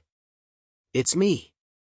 The king of fighters, who had descended from the sky, had one hand on his waist, and replied heroically, Big Lion, I'm telling you, I'm not done with you for bullying the younger generation of the human race when I'm not around. I don't want to fight with you. Singh said calmly. His words were very straightforward. He had already reached the stage where he would say whatever he wanted to say. Singh and Musin were both legendary powerhouses. In fact, the two of them had dealt with each other many times in private. Singh, who was very clear about Musin's temperament, deeply understood that he could not beat around the bush when talking to this person. What implied meaning? These things didn't exist in Musin's eyes. The world in Musin's eyes was so straightforward and clear. Mu Xian's brain was just like his fists. They were always straightforward. Why don't you want to fight? Musin asked curiously. It seems like I'm the only one here who can fight with you. Could it be that you find it interesting to fight with those little fellows? It's better than fighting with you, Singh said. Nonsense. Musin sneered. It doesn't matter if you want to fight or not. Since we've met today, it's not up to you to decide. Hurry up and fight with me for 200 rounds. We're on the battlefield now. I'm not sparring with you. I'll go all out with my killing move once I make a move. It's impossible for us to fight for 200 rounds in such a fight. Life and death will be determined in 4 or 5 moves. Are you sure? Singh's words became slower and slower. In the end, he even paused after every word. However, every word was powerful and resonant. 200 rounds? I'm just saying it casually. Muzin moved his body seriously. He bounced twice on the spot and said, however, do you really want to fight with your life on the line? Of course, Singh said expressionlessly. If you insist on stopping me. That's great. I can't ask for more. When Muzin heard that Singh wanted to fight with his life on the line, his eyes instantly became sharp, and his face was filled with eagerness. The opportunity to fight with a legendary powerhouse to the death was really something that could only be encountered by chance. Of course, other than a legendary battle maniac like him, no one else would want such an opportunity. He pulled off the thin yellow cloth hood covering his body, revealing his muscular and naked upper body. The light in Singh's eyes instantly froze. An extremely shocked expression appeared on his face. He exclaimed, "Where's your hand?" "Oh?" Muzin touched a shoulder that was missing an arm and said softly, "Someone chopped it off." His tone was calm, as if it wasn't his hand that was cut off. Singh blinked hard, feeling a little dizzy. "Can the guy Mingyue chop off your hand?" Singh shouted, ignoring the pain in his throat. The reason why Singh thought that guy Mingyue had chopped off Muzin's hand was because Muzin had said the word chop. No matter who it was, if they wanted to chop, they would at least have a sword, a saber, or an axe in their hands. To be able to injure Muzin, one had to be at least at the legendary level. Other than himself, only the sword Saint Guy Mingyue had a chance of cutting off Muzin's arm. It's not the Guy Mingyue. When he heard Singh's words, Muzin was anxious. He can chop off my arm? It's not the Guy Mingyue? Singh was really puzzled. Who else can it be? Who else can chop off your arm? This. Do you know that a new red megalosaurus has appeared recently?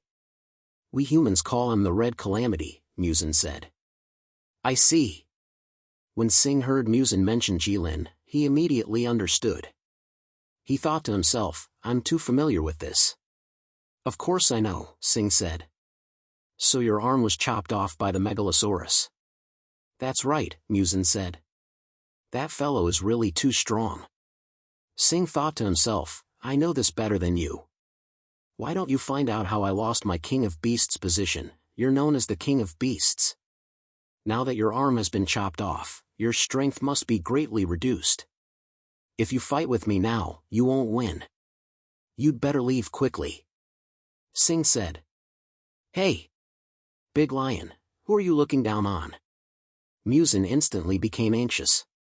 Today, I'll give you a handicap with one hand. I'll still pluck off all the hair on your face. As soon as Muzin finished speaking, he stomped on the ground, and a huge pit instantly appeared on the wasteland. Muzin charged towards Singh like a bolt of lightning. In the blink of an eye, he appeared in front of Singh. Arrogant. Since that's the case, don't blame me for having an unfair advantage. Singh shouted. Bring it on. Muzin shouted. As he spoke, his entire body was covered in a thick yellow glow. He used his remaining right hand to smash towards Singh's face. King of Beasts technique, Heavenfall Punch. The wind from Muzin's punch was extremely strong, and it blew all the hair on Singh's face back. His punch was very straight and fast. It could even be said that there was no one in the entire continent whose punch was faster than Muzin's. However, in that split second, Singh actually had time to raise the red sword in front of his face. When such a huge sword was raised in front of him, it was like a shield. Another boom was heard. It was a deafening loud sound. This loud sound temporarily suppressed the sounds of fighting on the battlefield. On the ground behind Singh, a deep trench about 100 meters long had appeared. Singh could not help but retreat from this punch. In the end, he stabbed his sword into the ground to stabilize himself. What's wrong? Didn't you say that you were going to fight with your life on the line? Muzin shouted arrogantly after forcing Singh to retreat with a punch. As expected of you. Singh stood up and patted the dust off his armor. He said calmly, although you've lost an arm, you can still throw out such a beautiful punch. Your strength hasn't decreased by much. It's really rare. Of course, Muzin said. However, it hasn't decreased by much. In the end, it's still decreased. So, the current you can't defeat me. Singh's words left no room for doubt. That's not necessarily true, Muzin said. Then, he got into a very strange fist position. I'll let you have a taste of my newly developed single-handed fist technique. Come on! Singh suddenly shouted. This time, he was the one who rushed forward. The huge red sword in Singh's hand wantonly waved as if it was easy. Every time he waved it, there would be a strong gust of sword wind. Whooshing sounds. These strong gusts of wind were filled with sword energy and were as sharp as swords. Soon, Singh's body was surrounded by these sword-like winds. There was no gap at all. Howling wind swordsmanship. Now, everyone who wanted to get close to Singh had to pass through these sword-like winds that could cut people in half. However, Muzin treated Singh's sword-like winds as if they were nothing. He raised his fist and rushed in. Instantly, sword-like winds and fist-like winds rose. They swept in all directions. The surrounding ground began to crack. Sword and fist, no one dared to get close. You're tuning into the Mythic Realms YouTube channel. Don't forget to subscribe and join us on this journey to catch the most captivating stories.